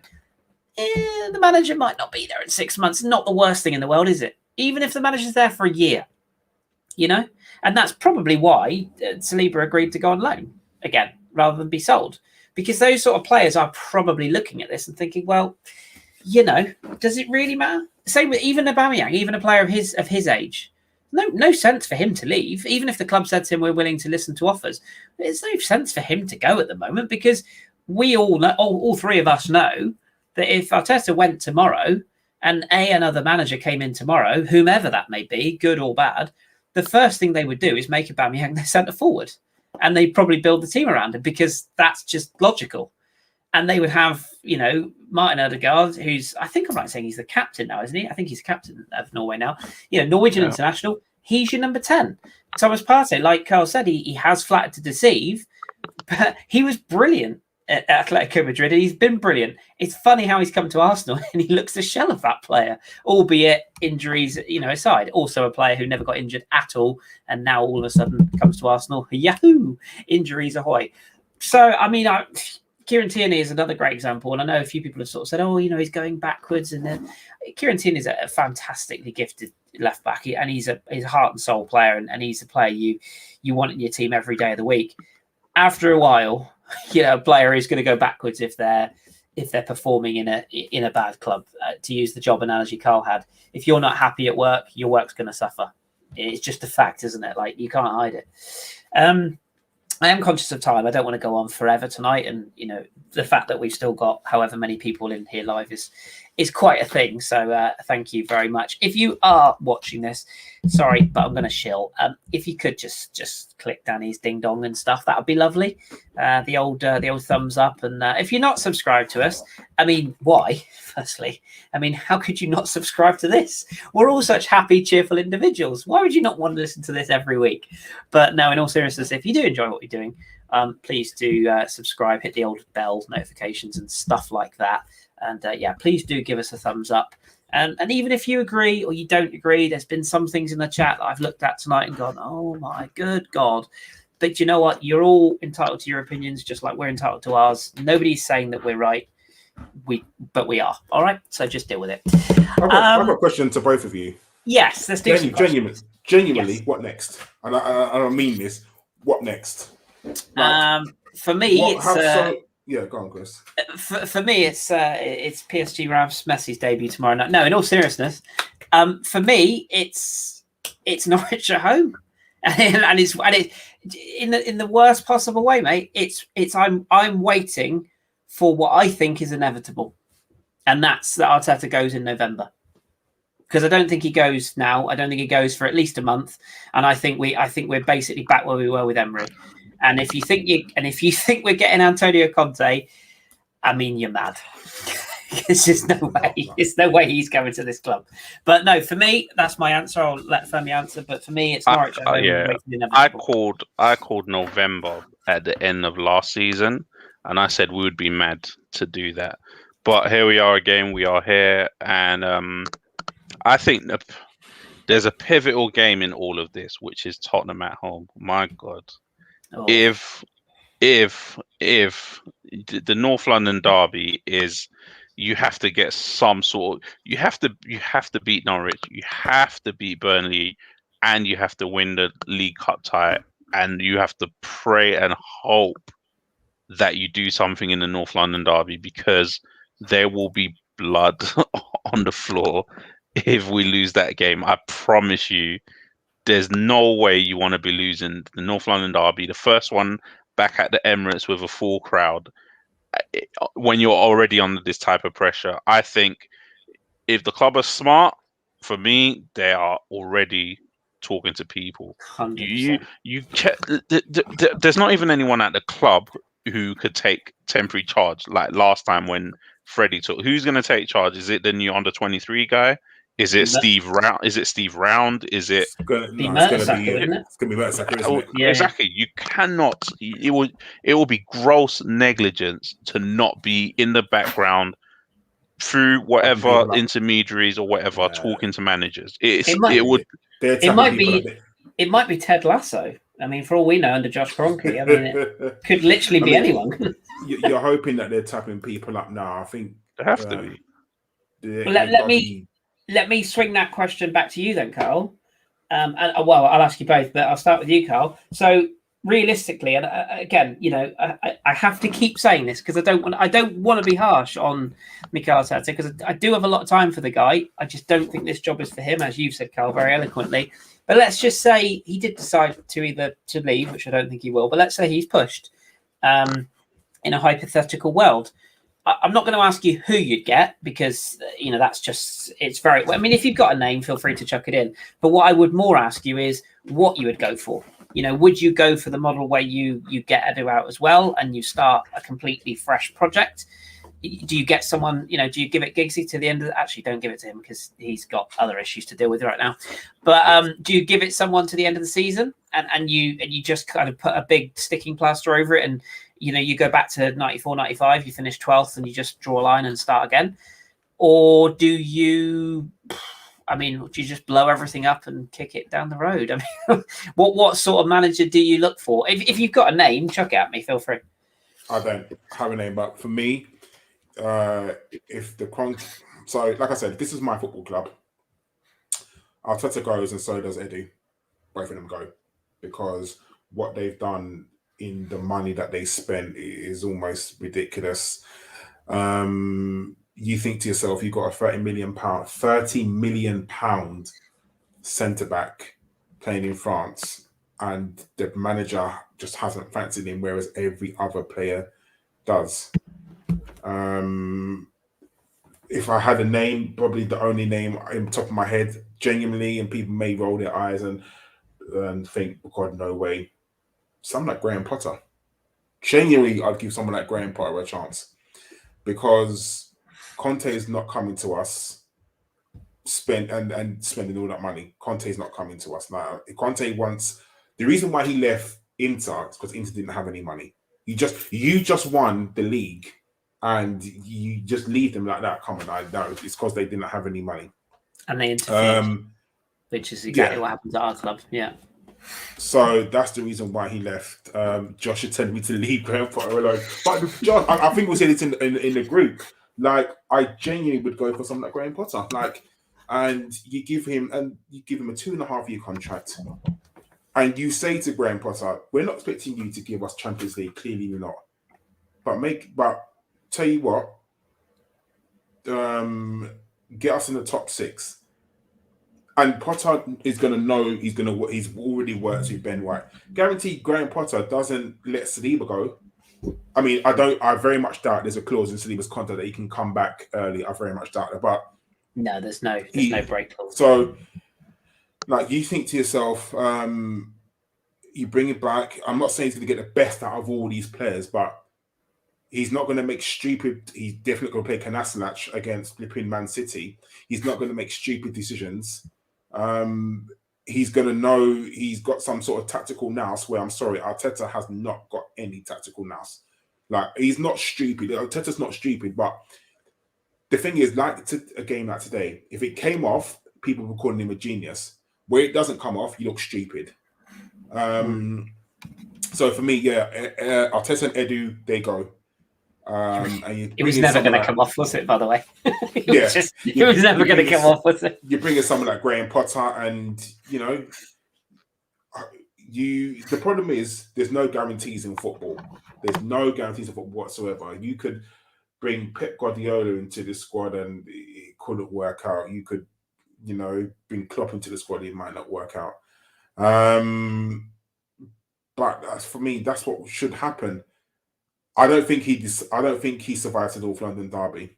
Genuinely, I think if we lose the North London derby, he's gone. I can't see it, because at home as well. Could you imagine that? Is that pre-international break? I'm just trying to check. Is that the second international break? I think it is, isn't it? It's certainly in and around that date. No, that's the another game after that. Oh, okay. So we played Tottenham on the 26th, and then we played Brighton on the 2nd. Okay, so Brighton away is the game. Then we play Palace when we come back after the international. So, yeah, I think if we lose to Tottenham at home, so that's a Sunday. I think in the midweek you may find that he may go that game, and then you've got another team going out to Brighton. And when we're down at Brighton, you just see Vinay just hanging around sort of the Brighton dressing room to say, "Hello, Graham, can we have a little word, please?" Genuinely, because we're going to be there anyway, so that's the time to kind of tap him up. Because didn't we tap up Arteta when we played Man City? Man City, yeah, because we were sniffing around the bins at his house, weren't we, in the middle of the night? Yeah. I remember that photo of Vinay and was it Vinay and Edu at the time, or Raoul and It was Vinay and it was the bold guy who's left now. Oh, he was as well. Yes, it was The contracts guy. Someone in the chat will probably. It was Femi. That's it. Yeah. See, I personally, I think that's too risky, Karl. If I'm honest, I get it. I know I'm going to upset Josh. Sorry, Josh, but I want to see a lot more from Graham Potter than before I give him the Arsenal job. Because to me, okay, he's got experience as a manager, which Arteta didn't have, but he's managed Brighton and he's done some very good things in Sweden. I think we need something a bit more. I think we need something a bit stronger. You know, I think Emery was a good shout in terms of like the profile. But the English thing and that it just didn't work, did it? Let's be honest. But he's not a bad manager; he's proven it. So I would be going for somebody who, not necessarily somebody English, but somebody who has a good grasp of the language. But I'm personally not sure. Josh actually agrees with me, so there you go. But I see your thinking, and I know some people will say that the words Eddie and Howe as well. There will be another one that will come up. Again, I don't know. There isn't enough there for me to say he's ready for Arsenal personally. So that leaves me to you, Fem. I mean, have you got a name or have you got an idea in mind of somebody that you would go for? I've seen the name Ralph Rangnick being bandied around in terms of maybe the Arteta position, in terms of actually, making a change that you actually. The Edu one just for me is so baffling. It's like he's just there. He's like a shell of a person. He's just there to execute Arteta's decisions. And I think when you're thinking of a technical director, you're thinking it doesn't matter who the coach is. For example, let's say Chelsea, for example, PSG. It doesn't matter who the coach is. The technical director, Leonardo, sets the tone for what the club want. This is the direction that the club wants. We can always hire a manager to fit the structure that we have. We need to do that, basically. That's the first thing I think we need to do. And if you're talking about managers, I don't have an absolute clue, mate. Because this was the summer that I think so many managers left. I think in Serie A, I think maybe 3 clubs didn't change their manager in Serie A. So there was such a merry-go-round of managers this summer. Whether your team did good or not good, teams were just getting shot of managers and starting afresh. So now it's like, what do you do? Conte, I've seen the name, but I just don't see how. It doesn't make any sense. We've just blown a whole load of money, which, by the way, no one even has told us where the money's coming from, because no one shows us the books. It will be interesting to see where these loans money is coming from, to be honest with you, where they're being saddled onto. And I was just going to say, shall I light the Blue Touch paper in both the chat and anyone that listens to this? There's a bloke who works at FIFA at the moment that will probably do a fairly decent job to the end of the season. Arsene, what's his name? Moving on swiftly. He was in England this week. He was at Liverpool, wasn't he? Having a good laugh with all Alex Oxlade-Chamberlain, probably about how much money they made between the two. He would probably do a job, just saying. He would at least make the football fun. To the end of the season, I think if we start doing November times, wouldn't be the worst shout in the world, would it? I'll just do it, to be honest with you. Do you know what? I would do it simply to watch the absolute vats of piss boiling on Twitter.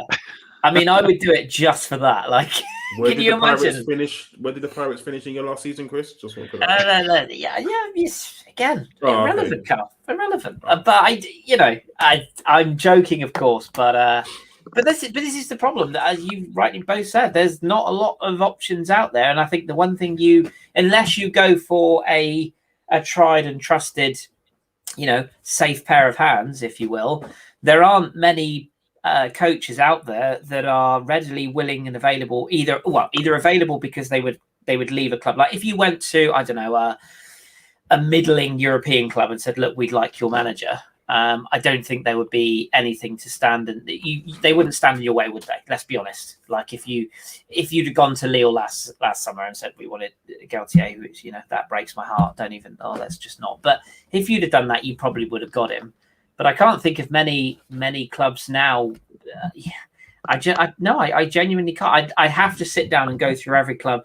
Diego Simeone is probably one that you could get out of there at the end of the season because he feels like he's done his time at Atletico Madrid. I wouldn't personally be a fan of it. He's on so much money, though, isn't he? Yeah. And somebody said to me the other day, when I was talking about the Marseille incident with Nice last week with the whole fans and, all of that went off. And somebody said to me, they're like, you'd want Jorge Sampaoli as your manager because he was giving it all the old fisticuffs and basically offering out the entire stadium. And I was like, do you know what?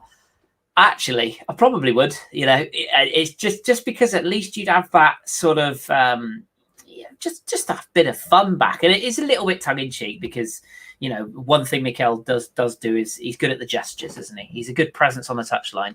He always looks smart and he always waves his hands around, and and he speaks a good game. So can't fault him on that one. But no, I think you'd have to look very hard to find a coach that would be a good fit.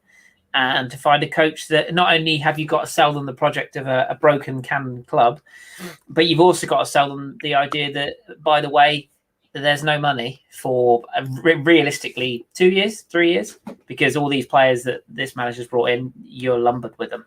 Somebody would find that appealing. I think some managers would look at that and go, actually, yeah, I quite kind of fancy this. Mikel Arteta did, for all his faults, he took a massive gamble taking this job. Because his reputation's on the line now. If he gets fired from Arsenal, he's not managing another club of this level, probably ever. He's going to have to rebuild from, he'd arguably have to go back as an assistant coach, I think, to build his reputation back up. So, who knows? Should we just rattle through just quick fire to sort of finish up a few of these questions? I don't know, Karl, have you got a few there that you want to chuck across? We might as well. We can do some from the live chat as well, but we've got a couple that are in reserve, haven't we? I think we've spoke about those questions already. I think we've kind of. Oh, have we? Okay. But, for me, I guess just a quick summing up. Things are bad at the moment. They're rock bottom. We can't get any lower than we are now. He says, realistically, do we beat Norwich? Looking at it on paper, yes, we beat Norwich, don't we? Let's be honest. We should beat Norwich at home. I think we have enough about us. There'll be maybe Ben White is back for Norwich, maybe depending on how this week goes. The transfer window will be closed by then, so we'll know what the team is. We'll know the ins and outs. Do I realistically see us bringing anyone else in? No, I don't see us bringing anyone else in. I think we have to get rid of players. But, stranger things have happened. After the 8-2 loss to Man United, we ended up doing a madness, didn't we? And then after we lost, I can't remember who to, we ended up bringing in Mesut Ozil. So, stranger things have happened and that things can still happen. But I don't realistically see us bringing anyone else in this transfer window. And I pray that I'm wrong. I really do hope that I'm wrong. But if this Arsenal team is to be the team until January, then we are in big trouble. We are. Because, like you said, Kris, there's teams out there that are not scared. Will go toe-to-toe with Arsenal. And that's not happened in ages. Now, teams don't go toe-to-toe with us. Teams have always been, all right, we'll sit back at Arsenal, try and hit them on the break, try and get a point from the Emirates. Teams that come to the Emirates are thinking they can take 3 points. But when did that change? When did that happen? So, for me, I don't know. I think Arteta will be here in December? Like, if you think about the next transfer window, will Arteta be here? I can't see it. I can't see him being here at Arsenal. I just can't. And I pray for the guy. I don't want to lose games. I don't want to lose games so that Arteta gets fired. I want to win games. I want Arsenal to succeed. But unfortunately, nothing Mikel Arteta has shown me, even last season to this season, that he can turn it around. He's a shred of a man right now. And do you know what happens when that happens? You know what happens when that happens? Formations start getting changed. Start playing 3 at the back. Start playing 4 at the back. Like, he's going to start changing everything around. Like, he's already changing players every week. That's a bad sign, isn't it? Yeah. And there are people going to say, well, we haven't got Thomas Partey. I mean, you think if we don't have Thomas Partey fit for next week, then we're looking at a midfield of possibly Lokonga and Elneny. I mean, at least those two probably don't get sent off. I mean, that's, you know. No, you're right, but they don't play a forward. Well, I'm not sure about Lokonga, but Elneny doesn't play a forward pass either. No, that Xhaka does. But you are, so next week you are thinking of Lokonga and Elneny in centre midfield, unless you play Odegaard a little bit deeper and then play Emile Smith-Rowe in the number 10.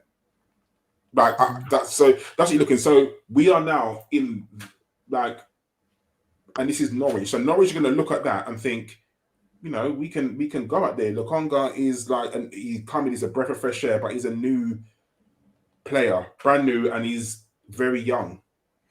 So, you know, you're looking at that. I'm sure that Tierney went down again today, didn't he? So are you looking at Tevez playing again? Like, Tierney's just made a glass. I don't know what is wrong with him. Like, I genuinely have no idea. But he's been Arsenal. it's just not good. Like, you just have to shrug your shoulders. But, you know, I really want us to beat Norwich next week. Well, next season as well. I mean, we might still be saying. Well, we're both for the championship. Yeah. I do want Arsenal to do well, but I just can't see it. I can't see it. I can't. What about you, Femi? What's your sort of summing up? Yeah, I don't know. It's just to be bottom after 3 games is amazing, you know. And yeah, I don't have any words. It's been good. It's been good tonight to get this all off the chest. It's been good. You know what? One thing I'll say is, after the Europa League game against Villarreal, that was one of the lowest points for me supporting Arsenal in the last few years. The fact that we needed a goal and we did absolutely nothing for the whole of that game, basically. And since then, I've just been like, I just want to see good football. That I just want to see decent football. You know, if we're not going to win, if we're going to finish 8th, whatever, just show us something decent. So I'm really hoping that, you know, Partey, is so much expectation that he's just going to change everything. But I'm really hoping Partey does something, and we desperately need to sort out our right back position, because that's a big shambles to have 4 players, or 3, let's say, because Maitland-Niles clearly is not a right back anymore. By the way, the fact that Cedric finished that game today amazed me. Yeah, that was one of the worst performances I've seen in an Arsenal shirt, and he stayed on for the whole 90. But saying that, let's go. Next game, Norwich. We move. That's me. Yeah, I mean, I can't add a lot to what you both have said. You know, I think you've both been probably more erudite than I've been tonight, so I thank you for that. It is just tough, and the whole point of this podcast really tonight was, yeah, it's for us, of course, and also for you guys and girls that are in the chat, and I say we do appreciate it. And look, I know there'll be fans of other clubs, you know, who will sit there and say, "Oh God, Arsenal moaning again," meme and all that. And I get it. But the thing is, when you love a football club and you support a football club and you go through the hard times, and you are of mine and Karl and Femi's age group, or even if you're not, even if you're a new fan, you're a young person, you've only been through like the Invincibles or whatever, you set certain standards. And if you look back through the annals of our players, the annals of time of our players, and you look back at some of the great names that we've had, you know, and even in the modern era, the Henrys, the Bergkamps, the Vieiras, you know, you look at the Fabregases, even you look at what those sort of players said about this club, how it, you know, what it stands for, what it represents, the morals and the standards that we have. We're on another level than a lot of clubs, genuinely, just from the way that we've been built from the ground up. and that needs to continue. And I worry right now that it's slipping really, really far down. And we make the joke about the cracked cannons on the front of the newspapers. If they're not there tomorrow, they're coming. And if not, the stadium cannon's going to crack, one of the two. And I do, as Karl has said, and as Fem's alluded to as well, I wanted to be wrong. And I've said this, go back on any podcast I've been on, any tweet I've ever put. I do want to be wrong. And I do genuinely like Mikel Arteta. And if he dialed into the call right now, I would just simply ask him, Mikel, what do you want to do? What's your plan here? What is your vision for this club? Because every time I watch us, I don't see the vision. I don't see the plan. I don't see the tactics. I don't see the in-game management changing. I don't even see the team that he took to an FA Cup final and won. I don't see that. I don't see any form of plan, and I don't see any progression. And Simon's tweet was spot on. It's regression, not progression. And that's it's a worrying thing for the club. It's a worrying thing for Arteta, and it's a worrying thing for the players, because as I said at the start of the show, and I'll end it by saying the same, this squad is not a bad squad. There are bad players in this squad, 100%, but there's also bad players in other teams' squads who are doing far better than we are, and that worries me a lot. This squad is capable of far more, and I do genuinely believe that if we had a more experienced manager, and not only have we got a manager who hasn't ever managed before, we've also got a manager who's never had to deal with this adversity before. And I do worry that he's not going to have the tools to be able to get us through this period. And even if he does get us through this period, and we're all talking about Norwich, 2 weeks' time, whatever, even if he gets us through that, even if we go on we beat Norwich and is it Burnley and then Spurs, even if we win those 3 games, I think we're still going to be here in 3, 4, 5 months saying the same things. And that run at the end of last season was the same, Do you know what's worrying is that, sorry, I made a mistake. I thought it was next week. It's 2 weeks. We've now got 2 weeks of this. Yeah. So unless, and what's the way, they can't release any more kits to distract us. So what's the... I'm sure if they did, somebody would buy them and then moan about it anyway. Yeah, so the thing is, you got to think about it. Like, what did they do? So in 2 weeks, this is going to be on top of Arsenal. You're going to get all the training pictures on WhatsApp. You're training hard of Mikel Arteta talking to players and pointing, and people that running up and down, and Aubameyang scoring a goal in training and celebrating. And by all means, do that. But what did they do to distract us? They have to distract us somehow. Let's be honest. Like, so what is it? So is there going to be a madness in the transfer window? Like, I don't know what they do. Like, they have to do something as normal, as clubs always do it. They do. You have a bad result like this. We've got 2 weeks until the next game, which is going to be peppered on social media. So no matter what they put up, Arsenal could say, we found Bradley McCann, and it'll literally be, well, you can't find a goal, can you? Like, there's going to be so much negativity around this. It's just going to be unreal. So I don't know what Arsenal do. So for me, they're going to try and do a marquee signing, aren't they? They literally really, really are. And just to distract them for the next 2 weeks, will they put it off? Who knows? Like, I don't know. Like I said, I'm sure Danny will probably if we do a madness, we'll do a transfer deadline pod. We'll look forward to recording the welcome Felipe Coutinho video on Tuesday. That's going to be a lot of fun. Looking forward to that one. But for 2 weeks, Twitter is going to be like a really bad place, and I don't blame people from sort of going away from it. And this is why we do stuff. This has been quite balanced. I think that we haven't gone mad, we haven't gone crazy, and like we haven't gone full. I nearly did. People's TV and gone mad. But we're Arsenal fans and we're frustrated. We have a passion for this, and it annoys us. Like, listen, I love everyone in ABW, I genuinely do, and like, well, not Ellis, to be fair. Fuck Ellis, obviously. Yeah, exactly. But like, say like John, for me, like I know I did a pod with John. Like, John is the most positive person ever. Like John, there's gonna be a certain time where John's gonna get frustrated. Like if we lost to Norwich, I think John would then start thinking, "Shit, like where's this positivity going?" And to an extent, I can understand why John is so positive, but like I don't agree with John when he says this squad is dog shit. It's not. This squad is, yes, at the moment you look at the bottom of the league, no goals scored and all sorts, but this dog is not shit. You don't buy a £50 million defender, granted he's only played one game, and be dog shit. You don't have a striker who was top goal scorer 2 seasons ago and be dog shit.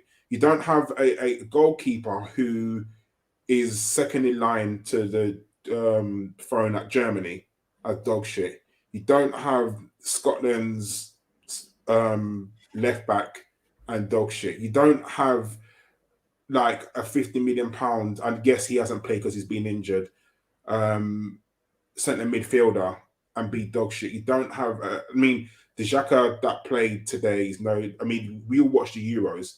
Xhaka was brilliant. Like, let's be honest here, Xhaka was really good in the Euros. And so why is he so good for Switzerland and not good for Arsenal? Like you got to look at these things. You have Saka, who is an absolutely brilliant player. Emile Smith-Rowe, who is coming on and to be a very good player. Pepe, who is not shit. So we haven't got a shit squad. So when John says that, I don't agree with him at all. But something needs to change, and something needs to change very, very quickly, because I understand. Do I think Arsenal going to get relegated? We're not going to get relegated.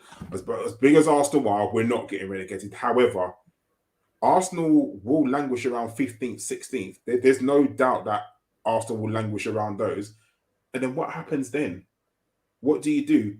Look at Chelsea. Do you remember when Chelsea finished 10th and they brought in Conte? And I'm not saying bringing Conte is going to change everything, but they brought in Conte and they won the league the next season because they played one game a week, no European football. Now, at the beginning of the season, I thought, this is actually not saying we're going to win the league, but I thought it was possible that we could get right up there because one game a week, no European football, maximum recovery time, we're going to be nice. And we were sold that same dream. Don't forget. Another one of the excuses that we were sold. Yeah. Another one. Yeah, we were playing too many games. We were sold that dream a few weeks ago. We haven't got European football. We'll have time to recover. Well, and that's what I thought. I thought, one game a week, we're going to be nice. But we're now 9 points. And listen, I'm not saying we're going to win the league. No way. But we're now 9 points off anywhere. And Josh has made a great point in the chat as well, which is rare. Thanks, Josh. The squad is primed for a new manager to take over and run with it. He's spot on. Like if you parachuted a manager in now and said, look, you've just listed them out off there, Karl. You've listed a number of names, and the age profile of the squad is for once quite good. If you wanted to move on some of the older players, you wouldn't have too much finish. You'd been able to do that. If you wanted to manage out some of the older players to bring through some of the younger players, you've got room to do that. The academy, it's being rebuilt, slow progress. But when you look at the likes of Aziz, is it Hutchinson, another lad they think very highly of in the under 21s? You've got Muller, who's on loan in Germany, who looks Charlie Patino. Yeah. There's another guy, the centre back who's gone on loan to Scotland as well. Aziz is the big hope. But and we've seen through Smith-Rowe and Saka that there is a production line slowly but surely coming through, and they're signing these kids to long. Kiddo Taylor Hart is the other one, isn't he? He signed a new long-term deal. It is primed for a manager with a bit of experience and a bit of nous about him to come in, and it would just feel fresh. That's the thing that I feel like it's a lift already. As well. Don't you think that would be a massive lift? Huge lift. So Arsenal got to read the room. They really do have to read the room. They do, and we need to read the room, because we are going to wrap this up, because we have been going for 2 years. 2 years? It feels like 2 years. We've been going for 2 years, everybody. No, we've been going for 2 hours. We are going to draw it to a close. As I said to all of you, that are listening to this either live or in post production, as it were. This is very much something I just decided on a whim this afternoon. I messaged Karl and I messaged Fem and said, right, I'm going to do an emergency pod. Fancy coming on. That was it. There was no plan for this. There was no scheduling for this. The fact we've got an international break means you get 2 podcasts in 1 week. You're actually going to get 3 podcasts in 1 week, because next week we are going to release the latest in ABW in conversation with. I was able to sit down with the lovely Elliot from the Arsenal Vision podcast, Yankee Gunner on Twitter, if you want to block him or follow him. But yeah, Elliot was very kind to give me some of his time this week, and that's a really fun conversation. It was pre-West Brom, so we were almost sort of a bit happy then. But yeah, that's a very good conversation. So look out for that one. That'll be out next week. And yeah, what can you say? I mean, we're all in this together. You mentioned, Karl, that you've got your sort of your power of positivity comes through, John. OG is mine. OG is my what do they call those stones? Those centering stones, the ones that like keep you calm. OG is my one of them. He keeps me calm, and he keeps me to trust the process. You mean Infinity Stones? I'm sorry, OG. I'm losing faith in the process, my guy. I'm off the Arteta bandwagon. But as I said, we are all together in this. I'll back any player and any manager that ever wears the club colours. I'll always do that. I might say some naughty things about them, and I might be a little bit pissed off with them. But we'll always back them, and we'll never abuse them, because we're better than that. So. All I can really say at this point is, Karl, thank you both for coming to church with me this evening. It's been therapeutic. Cheers, all. It was needed. It was definitely needed, and maybe there should be a positive one with Josh and John. And John, yeah. Yeah, anyone but Alice, basically, is what you're saying. I get it. I mean, that's fair enough. But yeah. I mean, we have thrown the gauntlet down and said that if any of the other members of ABW want to do this, then they will. And one thing I'll say, if there's one thing you take from this podcast, is that this probably won't be the last ABW emergency pod. I have a feeling there may be a few more of these to come in the future. Just before we go, I do just want to say, on a slightly somber note, very much rest in peace to former Arsenal Academy kid Sam Oji, who was passed away today. I think he was only in his early 30s. I know he's not a name that will be very well known to some people. He came through our academy a number of years ago, but it's always sad when you lose one of your own, and he was a very young chap. So yeah, Godspeed to him. But we'll end it on a happy note, and we'll just say, if nothing else, guys, we don't have to watch Arsenal for 2 weeks. And right now, that feels like a positive. So thank you all very much for joining us, whatever time or whatever day it is you're listening to us. Keep up the support. We really appreciate it. Thank you for sticking with us, and we love you all. God bless. Don't forget to subscribe, hit the bell, and we'll speak to you on the next one. Take care. Bye-bye.